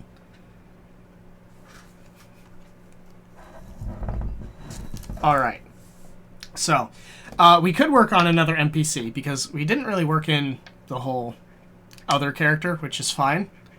But we could actually work on something unrelated. We could work on something more world building. But Whatever we do, you probably only have me for like another half hour so that I can do the friend's birthday thing. Okay. So I guess we're gonna do a quick version of what we do on Discord. What do we do on Discord? The poll that I run every week. Oh, Items. Well, I was gonna say right now. Right now I'm in the middle of. That's the one that won the last one. It's about time. I've been voting for items for like 2 weeks now. I know, that's why it built up votes. And incidentally enough, you haven't voted on the second poll of it. I didn't actually see that one. Oh, I see that you voted for it. You did artifacts. Okay. All right. So the cat. Do you actually want to know where I get these categories? No. Where? you just roll it from the main World Anvil page of options. Literally, it starts here. I just exclude storylines and campaigns because that's unrelated to. I don't really write other things to that. So it really comes down to these categories. I know cosmology was one that everyone else voted on this week. What do you guys want to look at? I know what Andrew just said. Andrew wants more items, but if I do that, that'll take away from what I'm doing for this week. So I don't think I even need to tell you which one I want. I feel like you always vote for society. No. I honestly don't know. Ecology. Oh. Ecology's always fun. Erica? You have this poll thing somewhere that I can look at? It's on the screen. Yeah, so these... Here, I'll... Yeah. Oh, okay. I was looking at the wrong area. Sorry. Yep. No, I'll agree with Bailey on the ecology. All right. Okay, I need to pull up something else. No. This happens to be my list of all the votes and stuff, and all right. So the next thing is that I have to choose we have to choose one of the planes. Which is this column over here.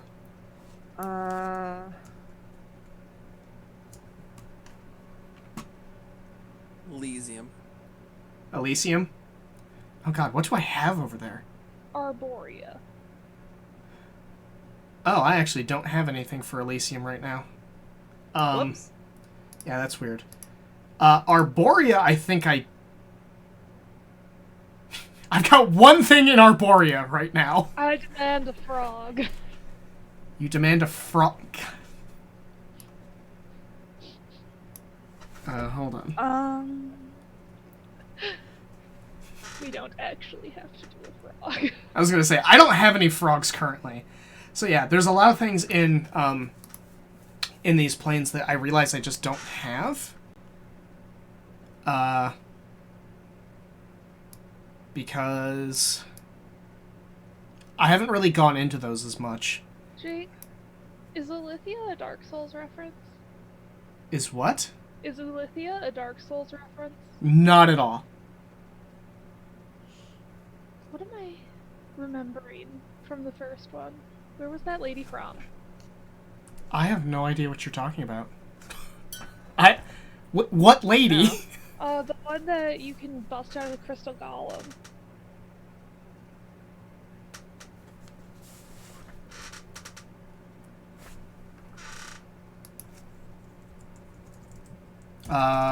What was the name of that? What was the name of that DLC? Well, it was still in the basin. What was the name of the DLC? Let Dark. me Google that.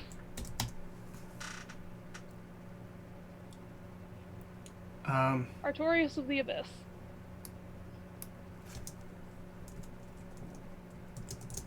Darkroot Basin was where the place was. What was it called? Dusk of... Seal. Yeah, Ula Seal. Not related. Such a familiar name. I know. I like that the water capsule plant. Oh, that's the thing that you guys encountered in Journey to the City of Glass. Oh, those awful little cacti things. No, those are blight cacti. The water capsule plants are the plants that you guys found a bunch of that were basically water skins. Okay. Some of these do not have a lot of thought put into them. I see that.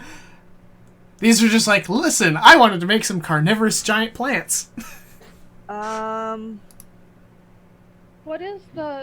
What if you did one that's a bit like a dewdrop plant, but it's a very big drop of dew and drowns you?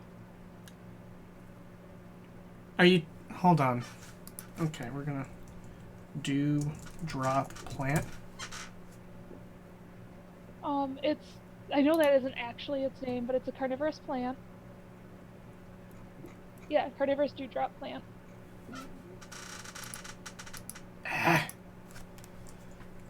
Carnivorous. Oh! These?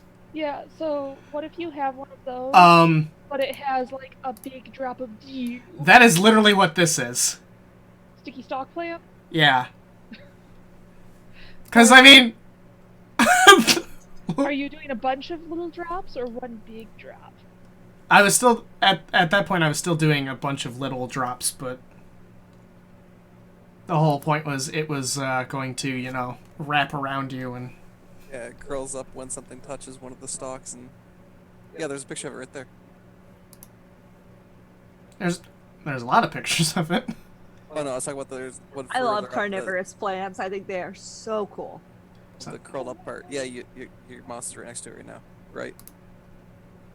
Right, one more. See, that's what they do. Yeah. Curl up. Me in bed, sleep, So it sounds like we're making a monster. monster. I mean, it might not be a, like, sapient monster. It might just be... Not all monsters are sapient. In fact, there's a lot of them that aren't. Alright. like a water trap in golf, except it will kill you.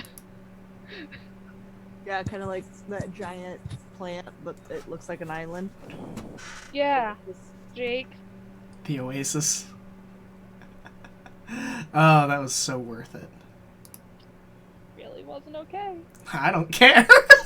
It's that. Why do you constantly make things like an event where my character, who is terrified of heights, by the way, is constantly having to be off of her feet? Well, because there's 3 dimensions in space, and you have to deal with that. Nah. Afraid of heights. Also, This character afraid of heights. Everybody, let's turn into giant birds. also, question your party about some of that. Yeah, I was gonna say, y'all suck. I would have left you on the fly trap. It was a mile wide. You wouldn't have made it off. I know, that's fine. No, I appreciate you. I just was like, that just kind of like hit me as I'm constantly like in situations where Nakane's like, well, still afraid of heights. I Yep. mean, I'm afraid of heights too, but I get on planes and shit like that.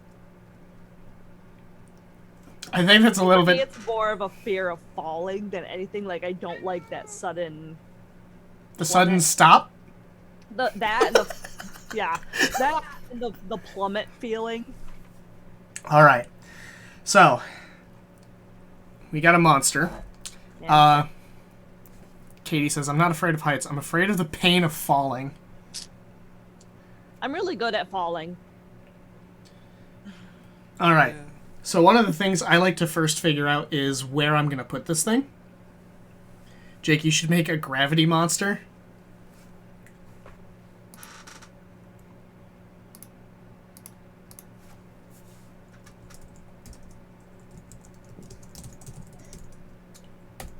Alright. The pure incarnation of your worst enemy. That's true. So what are these what are these actually called? sundew plants? Drosera. Where are Drosera plants found? I think they're located in the rainforest, aren't they, or somewhere tropical? Australia. Of course. The range of the sundew genus stretches from Alaska to the north to New Zealand in the south. Oh, the centers of diversity are Australia. That makes a lot of sense. Yeah, that's actually what I just said. I said, oh, of course, a deadly plant. And South America and Southern Africa. And a few species in Eurasia and North America. Okay. So don't go to Antarctica or Europe. So literally most of the planet.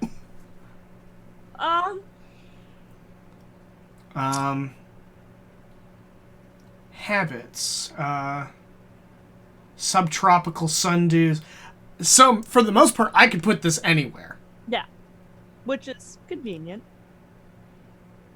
I feel like have you, in your world, have you not put a plant that can kill us? I actually haven't made a lot of carnivorous plants recently. What if we put this one in Rivertan? Because we've already been there. I'll have to retcon. No, actually the one place I don't think I've really put any that I think it would fit the best is the Talrafa Wilds. I realize I need to pull up a map again. Yes, please. The Talrafa Wilds are not there. It's this region here. This is kind of a jungle area. Oh, okay. Which is actually Lalinga is the main home of the tabaxi. Okay. And this is actually where Bailey was like, "Oh, the giant sloth mobiles." Yeah. Which I do hope exist. And if they don't, they exist in my heart. So at the moment, we are nowhere near meeting these. Yeah, so it's enough time for us to forget about them. Yep. Yep. That's actually what I was just thinking. Yikers! I love that. Of course you do. This is my surprise space.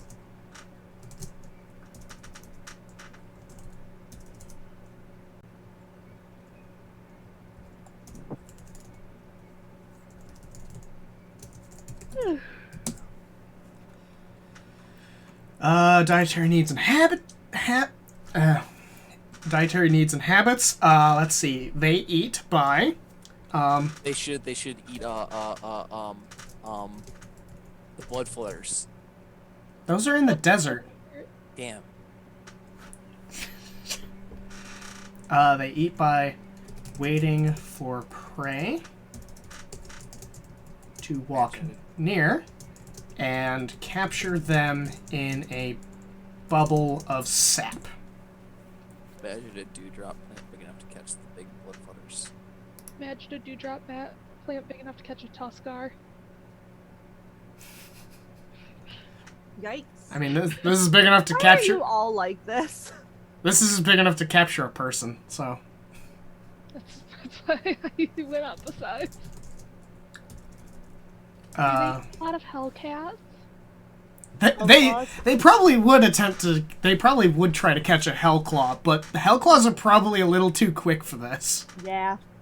Unless they swing wrong when they're using their tail anchor. Yeah. Swing wrong and into it. I just imagine this thing being like this tall, like this really tall plant that is shockingly fast as it just whack, just smacks you. Making me think of that Junji Ito short. I don't think I've seen it.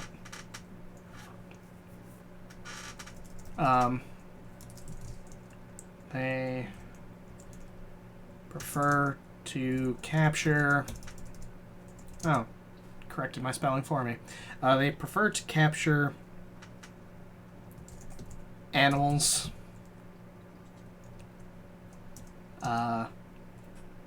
As they are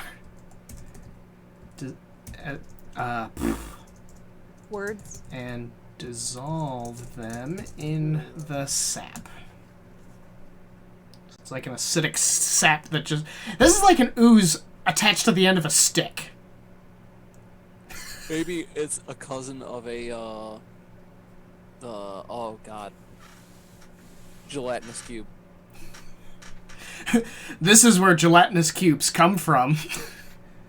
You just... Oh god, these things just secrete enough that it finally just forms a giant cube and it falls off and wanders away. I do think it would be cool that these do... Maybe these do birth oozes. maybe the gelatinous cubes are its seeds. We'll see. Gelatinous cubes are generally pretty much shaped in a specific way, but You have weird looking seeds. Genomics might be from gelatinous cubes. genetics and reproduction.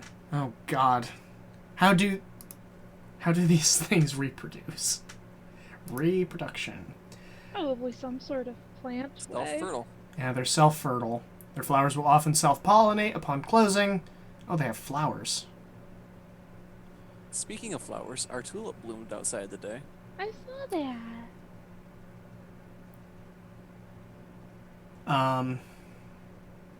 All right.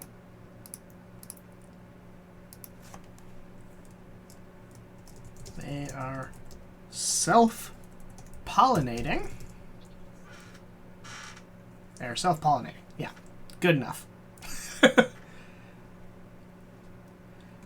Perception and blind sight. they can't actually see anything.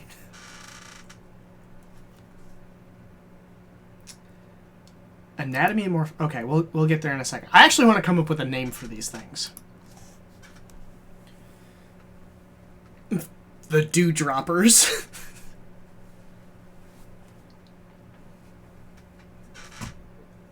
Do you guys have any suggestions? I do not. Sorry, you want me to name something that I can't use a name generator for? Sounds fake. Wait, hold on. There should be a plant name generator. Fantasy plant name generator. Plant name generator from Fantasy Name Generators. Ha! Coincidence. Where are you putting this? What do you mean? Where am I putting it? What, like, biome? It's in a jungle. There's one in here called a marsh tassel, so you could just make it like a jungle tassel. A jungle tassel? Because you gotta tassel with it to get the fuck out? Yeah, it like, once... tassel is something that's like attached to something else, Yeah. so it's attaching to you. It's a tassel. I've got an idea. The jungle ooze tassel. Give it a little bit more description. And I totally don't have plans of just some of the sap, once it gets big enough, just dropping off and turning into an ooze that crawls away. I think I'm gonna grab a bunch of these names and just make plants from the names, like the fanged berry. Nice. Or I the- like it better than a choke fruit. Or a funky grapevine. Or a boobret.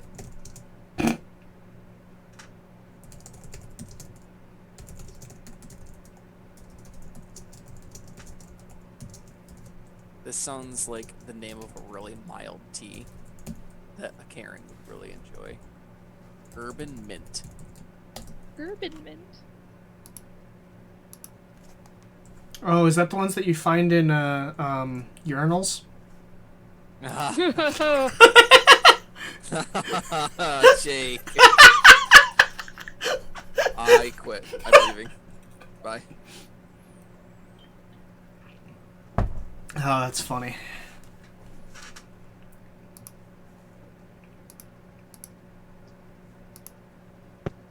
Oh, I'm gonna show everyone this because Bailey sent it to me. That is the tree that I was talking about, it uses its slappy hands and can just flatten you. So it's a more intense version of the Whomping Willow. Yeah, it's just always flailing to kill you. You know, why am I not even surprised? I thought I recognized that art style. Yeah, Very distinctive art style. it is an Ito creation. Look at me be shocked. I was trying to find a gif of it flailing around. But this is what it does to you, Jake. Oh, ew. Oh, that's not Discord. Ew. It can go sploot, Jake's gonna love that. and it can do that from anywhere on Earth. Oh, Ew. If you steal its nectar, it goes sploot. that's disturbing. We're not going to focus on that for stream for too much longer. Sure don't. Yikers. I go with the splat splat. Alright, let's see if... Alright, what is going to be the average height of these things? So it can eat humans, right? Yeah, it's going to have to be... So it's gonna have to be probably 3 or 4 times bigger than humans. 20 feet. 20 feet high. Just whack. Okay, so I have a method of thinking behind this, right? So like you've got the stalk of the plant. This thing's probably what, 2 foot around at the base, Probably. right? So you walk past this, and it's in its root system that spreads out. When you step on the root system, it triggers like these synapses, and basically what it does is when you step on the root system, the top of the plant just comes down and fucking whacks you. And because the top of the plant's covered in all the really sticky dew. Yeah, I like that. So I'm gonna do the anatomy morphology of this just to describe that.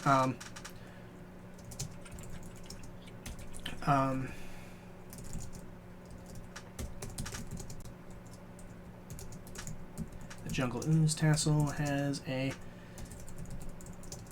central stalk that is roughly 2 feet in diameter. When a creature steps on its roots, step on a network of roots that are exposed. That are exposed. They probably wouldn't even need to be exposed. Just like the pressure of dirt being compressed around the root system would probably maybe hidden by like moss or something. Yeah. Hidden by dirt and moss. A large. Oh god, what is that like? Where the sap would be held at, like, just Reservoir? a large. I guess this is gonna be like just a large. What the hell are the end of those called? Are those its? Those are considered its leaves? Yes. Okay. Damn it. Lost where I'm editing. Okay. A large bubble of ooze attached at the top of the plant. Swings down to capture its prey.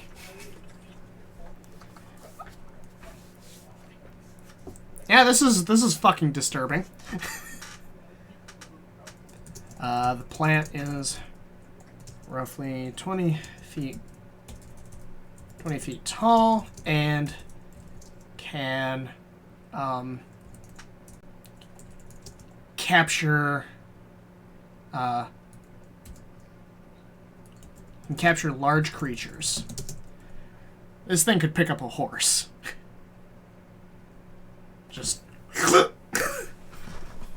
horse and the rider. You're mine now. I like that we just basically made the dew stalk thing, a whomping willow. And really, and it just has a big ooze on the end of it. Yeah. And then you could also attack in a separate thing, make it so that the moss that grows around the base of these is used in some kind of like important potion. Oh yes. Oh, That's an extended. yikes. Uses, byproducts, and exploitation. The moss found at the base of these plants are used in potions of acid resistance. I was gonna say acid resistance, or maybe the moss is like, if it's prepared a special way, can be used in a universal solvent. Ooh. When prepared properly, it is also an ingredient in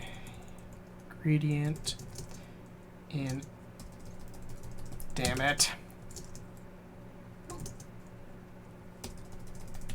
for a universal solvent. I like that because I do really like filling this out. Yeah. And there is an opposed thing for universal solvent. It's like a never an always sticky glue. Could that also be used through, or be made through this? Like the opposite, like the actual top of the tree. The God, I gave you that too. It's D&D super glue. Sovereign glue. Sovereign.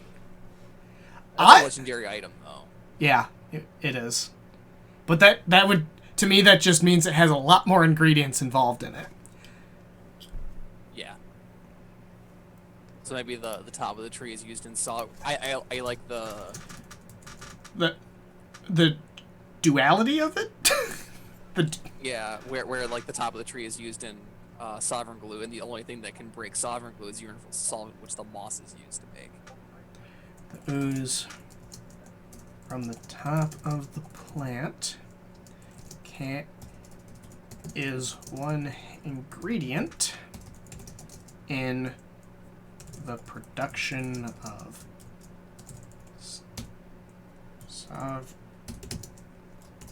I spelt that wrong. Sure did. That's why I have Grammarly, to correct my spelling. Well, it's not domesticated. It doesn't have a social structure. Well, yeah. Symbiotic and parasitic species. So the symbiotic species would probably be that moss. Yeah.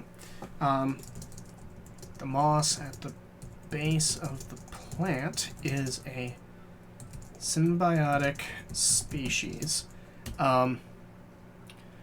Which it would probably be feeding off of... I feel like that would be absorbing at least some of the acidity in the ground that this plant probably, like, leeches off of. Yeah. It consumes... it takes in the acidic...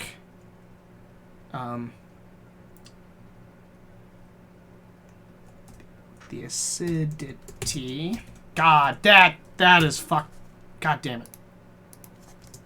Of the surrounding soil. That the jungle ooze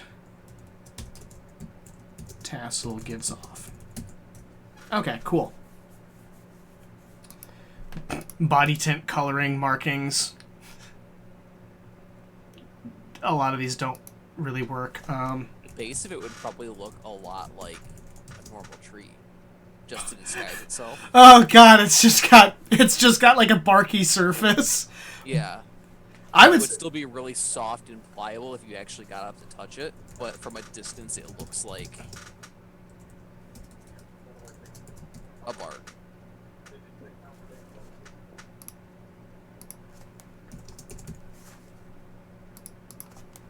All right.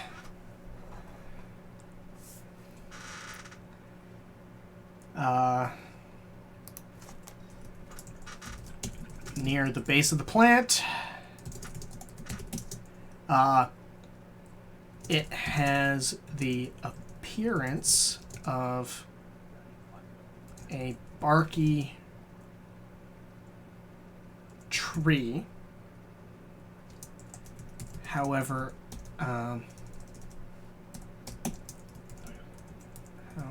this is just coloration. It is actually a smooth, soft surface. A soft, smooth surface. So you could actually pick up what this is with a perception check. It would just be very difficult to tell. Facial characteristics and features. Don't awaken this thing. Okay, and it doesn't really have any sapience. Conservation status. No. Alright. You probably wouldn't actually be able to cut it down because, like, anything you try to use to cut it down, Yeah. it would just melt through. Yeah. What about like controlled fire? Just burn the forest down around Fireball. Fireball. Just use fireball. it. Alright. Fireball and only fireball. Ooh. Living plants are actually really hard to. Burn. Yeah. Hold on. I just realized I'm missing a category.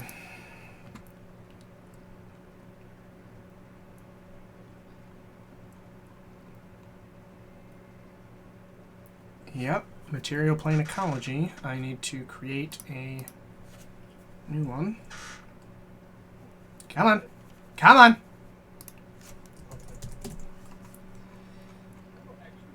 Parent category. Material plane ecology.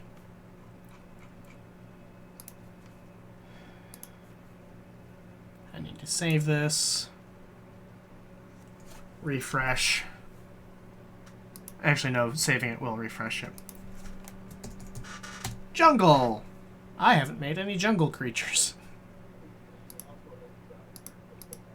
Oh, I was gonna say the serpent strip, but None of them that I've made for this. oh, okay. Yeah, usually creating creatures for this is pretty easy. Alright. I'm surprised you're still here, Bailey. Yeah. Yeah, I'm trying to, like, be here, but also not get too invested since I know I need to leave. Yeah, that's fair. Alright, so I need to go here and I need to delete sticky stalk plant monster.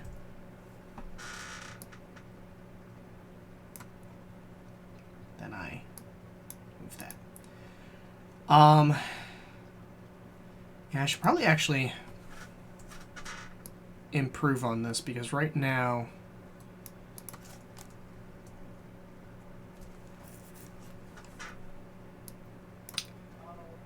there's a few planes that I'm missing. So I have the elemental planes right there. Did I actually create anything for Elithra? Elithra has not been worked on. So excuse me while I'm doing this. Elithra.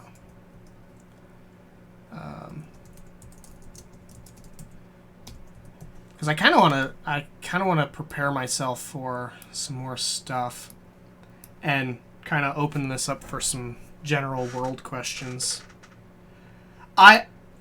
Elysium is going to be a tough one for me because I actually haven't done much with it. I actually need to rework it from what I have.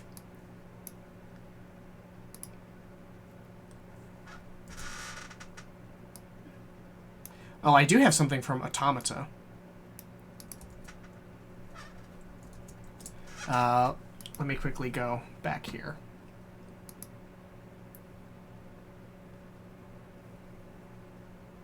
Unless I'm missing something. Yeah, I'm gonna switch over so that I can Oh, stuff with them. right. So I made this region of Automata called Temporum. Okay. There is, oh,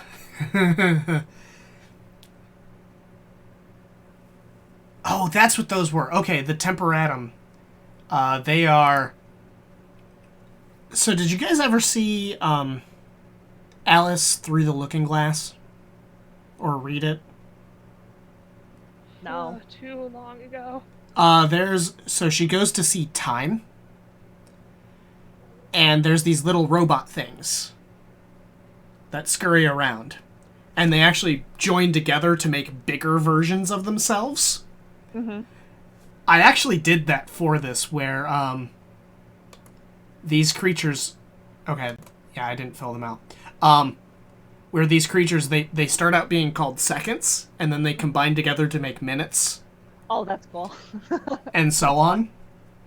That's actually a creature I haven't... Okay. I will try to be quiet while we're doing our thing over here. Alright, we probably won't be going too much longer. Okay, sorry Yeah, that I couldn't stay as long today. That's fine. I mean, hell, we covered 2 things. Like, we Yeah. covered one NPC and a monster. Yeah. Or, Funny enough, I actually haven't written the full Owl of Grimm thing. I just wrote the short story for it. Oh, what did I do for Duplicity Burrs? Oh. There are some really fucked up things I've made. shock. Hey, you guys remember the Necro Squid, right? Yeah. Jake, how many elemental planes do you I have the 4. I do have the quasi-elemental planes, but they're not. They aren't listed as distinct planes themselves. Yeah, the Necro Okay. Squid. You mean the Nope Squid that Nanami was like, haha, that shouldn't be up this far. Is it kind of like mine where you've got the 4 elemental planes and then you've got like a subplane that goes in between like 2 elementals? Sort of. My fire and water make a subplane called steam plane. And then Yeah, what it is that it's not necessarily a plane by itself. yeah. It's sort of just a border between the two. Which is funny when you say that it's like, oh, it's a plane of existence. It basically goes on forever, but there's a border between it and other ones. Yeah, I actually dressed way nicer than I should be because I'm out. Okay.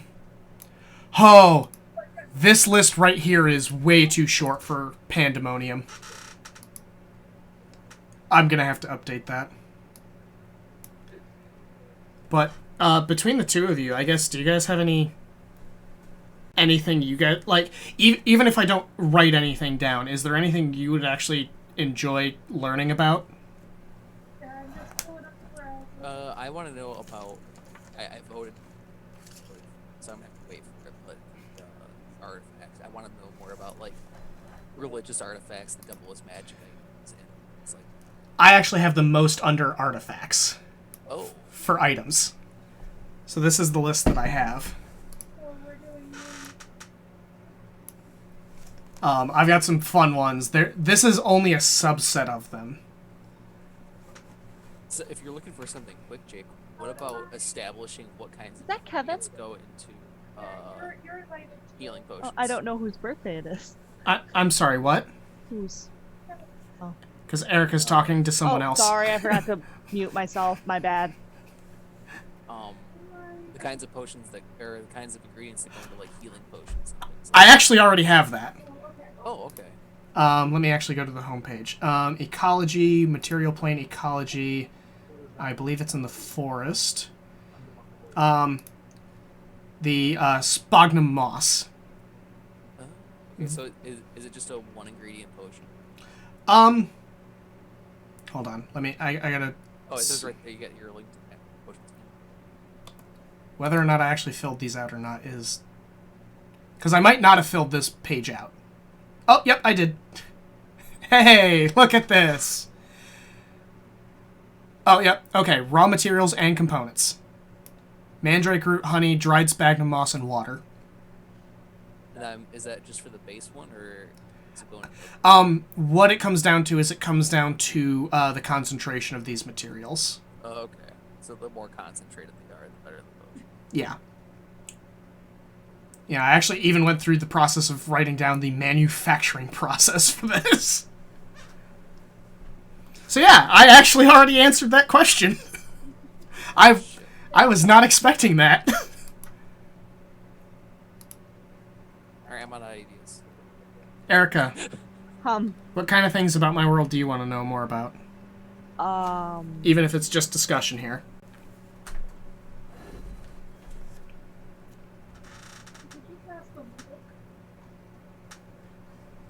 Sorry, I'm trying to get back to the.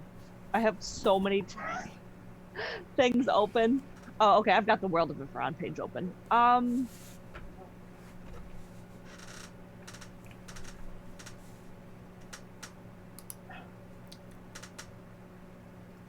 Because there is so much that's here. I know, and I want to know all the things, but obviously we can't cover all the things.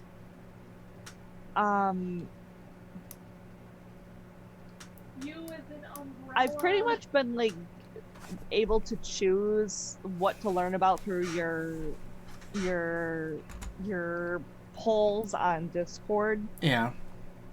So I've been getting a lot of my information that way.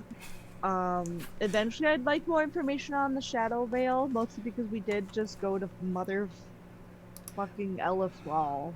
Oh, yes. So while everything all shiny and rainbows and neon pink and magical girls is great, eventually Oh, wow. I'd like to learn more about the Shadow Veil, even though I'm going to be very unhappy reading about it. But that's just another aspect of knowledge. So I actually have bits and pieces about the Shadow Veil that you guys have actually. I mean, some of you have experienced. I don't know if you were in the game, The Spooky House. I was not. I sat that one out. I think I was at work during when you guys were going to be playing that or something, or I just didn't feel like playing. But I did not play in the Spooky House. I was either gone or something, but I just was not there or home when you guys played that. Okay, so one type of to explain the Shadow Veil, because we have explored this a bit. I've also released a creature in here. It's the Umbra Anima. Oh, I must have not have seen that. This one was posted a while ago. So the Shadow Veil, to give my best description of it, is the dark reflection of the material plane. So everything that's there, everything that's in the material plane, is reflected in the Shadow Veil. Oh. Okay. Think very much like the Upside Down in Stranger Things. I didn't watch Stranger Things. Okay. But I know what you're talking about. Yeah. So doing that, everyone also has a dark reflection of themselves in the Shadow Veil. Oh, I have a way for me to put this that I understand. Welcome to Night Vale. I haven't consumed Welcome to Night Vale. I think it's something you would really enjoy. I've tried starting it like 3 separate times. I can't get into it. That's a shame. But like there's a reflected type of Night Vale within the series called Desert Bluffs. But everybody is so happy and so excited and all the time. And man, they just want to hug people, and it's super fucking creepy. Like, their versions of hugs. Yeah. Strangling people. So one of the things about the Shadow Veil is that, similar to Elithra, is that it's very corrupting of things that come into it. So things that live outside of it tend to change. The Umbra Anima is an example of that. It's literally, it kind of translates to living shadow. Okay. Where it's basically just this shadow, but you just see like these two piercing eyes. And you slowly can turn into one of those. Also, depending on what you do in the material plane and what you go after, what you want, changes your shadow self in the Shadow Veil. Okay. So that's actually how the hebephages are born. Hebephages are born because of people in the material plane who have a deep desire for being youthful. Oh yeah, you talked about that. Okay. Okay. So, I know what you mean. Okay. so that is how this whole thing plays out. Like, that's really, really cool. It's super spooky, and I love it. But so many of the creatures in the Shadow Veil are constantly just trying to get to the material plane. The other thing that is... it's also kind of the opposite of Elithra. So Elithra was very... all of the creatures were very, like, orderly, but the landscape was very chaotic. This is the exact opposite. The landscape is very orderly. The creatures are chaotic. They don't follow any orders. They are almost wild animals. Okay. That makes sense. Both are horrible. Yep. And I don't care what you say, Jade. I hated the Feywild. I mean, don't get me wrong. I love the Feywild. Nikane hated the Feywild. Had I been playing, like, maybe, I don't know, her mother, it might have gone differently. yeah. So, If I played Alina, might have gone differently. So yeah, I've explored a little bit more of the Shadow Veil because we did a one-shot in it. Yeah. Which is up on YouTube. It's called The Spooky House. Yeah. I heard plenty about it. Like I said, I don't know where I was. I think I was out of town or something. I'd have to look at the date when the video was released. But I think I was out of town for... I was at Youmacon. Oh. That was the year I went to Youmacon by myself. With Alana and Brittany. I remember now. You guys did that. And I was like, gonna go get drunk. Bye. But, yeah. Or even if I had played, I don't know, Jack and Elithral, he would have been like, I'm gay, but even this is too much. But yeah. I'll post this in the Twitch chat. But you can actually read. I did a short story for the Umbra Anima, which should give you which should give you a feeling for what the Shadow Veil is like. Yeah, horrible. Yeah, I don't need to. I don't click around on the World Anvil page enough. There we go. What I need to do is I need to create more pages that link to other things. Because then what you can do is you can actually go into the article and you can find, oh, hey, here's some related things to it. Oftentimes when you see this text that's kind of like shaded differently, that's a link. Oh, hold on. I'm not looking at what you're showing me. I'm looking actually at the...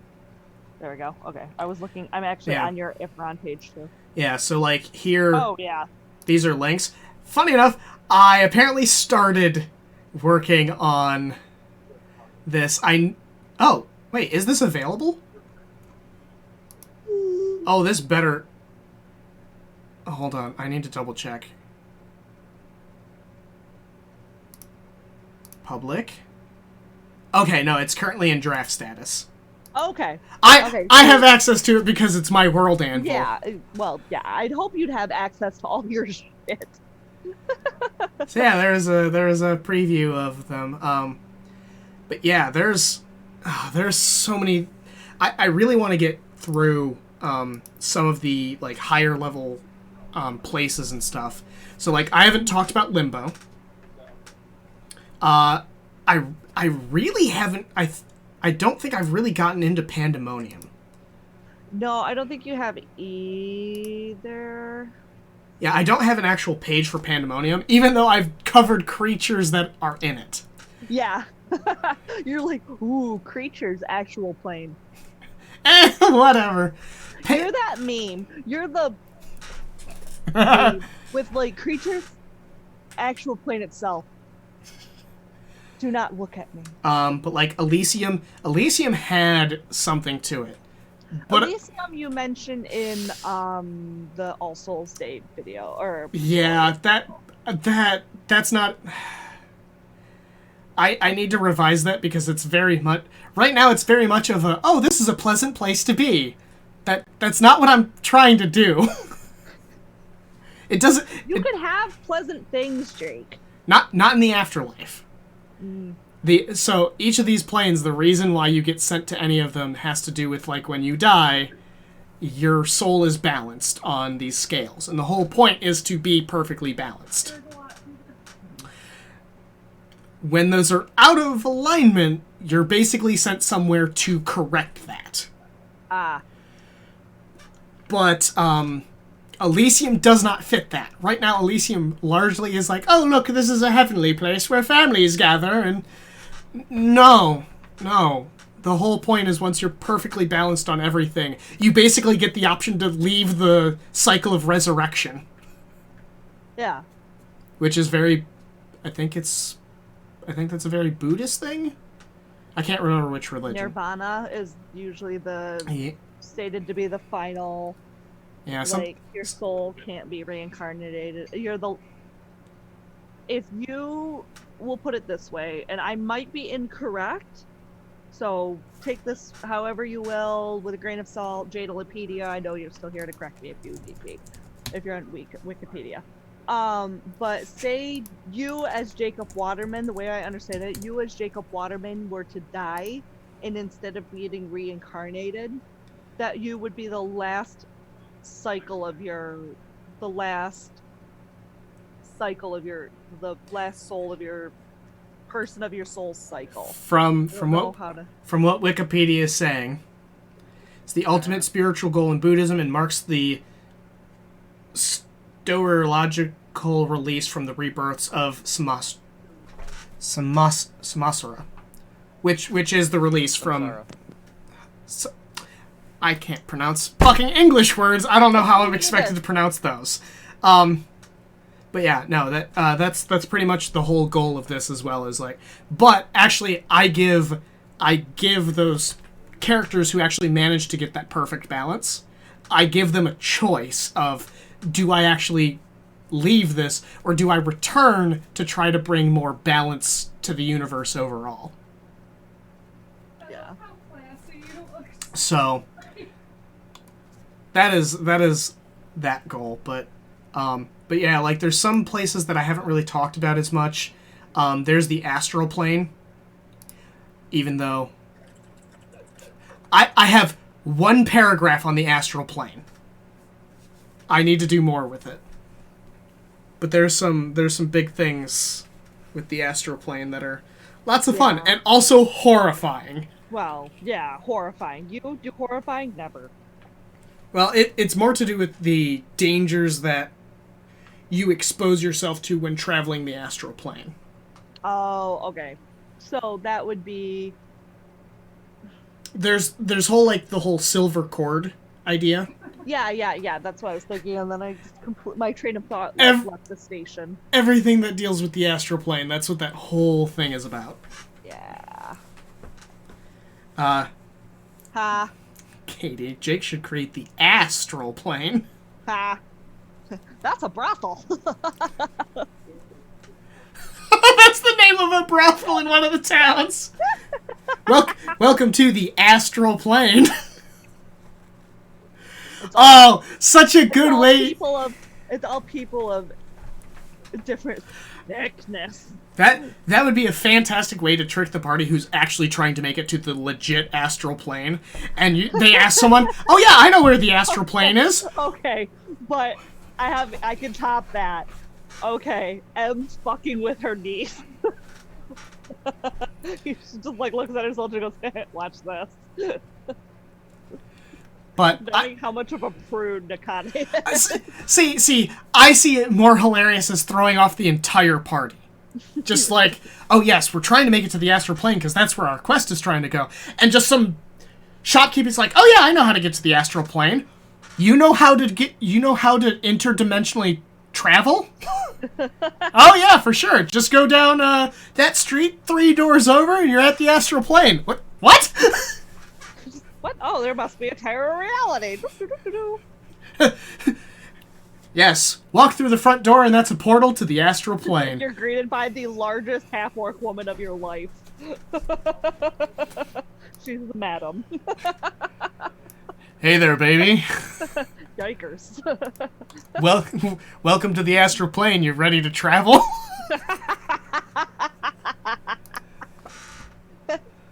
Sounds like me and Tyler's kind of place. All right. Well, it is. It is. Now we really need to get you to go to that sex shop. God damn it. It's gonna be the weirdest experience. Is you guys dragging me to a sex shop? I'm gonna sneak that in one of the polls. Places astral place. But it is close to 9 o'clock, and I think we're gonna call it here.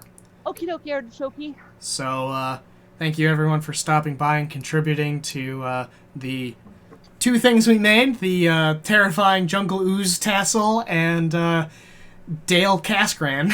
I mean, technically we named 3 things with the astral plane. I haven't written that down though. Keyword yet. The invisible keyword. I will claim nothing. I'm gonna keep everyone up in the air about that one. until we forget, and Jake is like, "Oh, the opportunity has presented itself." And it might not even be on Ethereum. That may be somewhere else. Yikers. All right. So thank you everyone for joining us. I'll be streaming some more Prey tomorrow at around 7 o'clock. So, but yeah, I'll catch y'all later. Bye. Bye.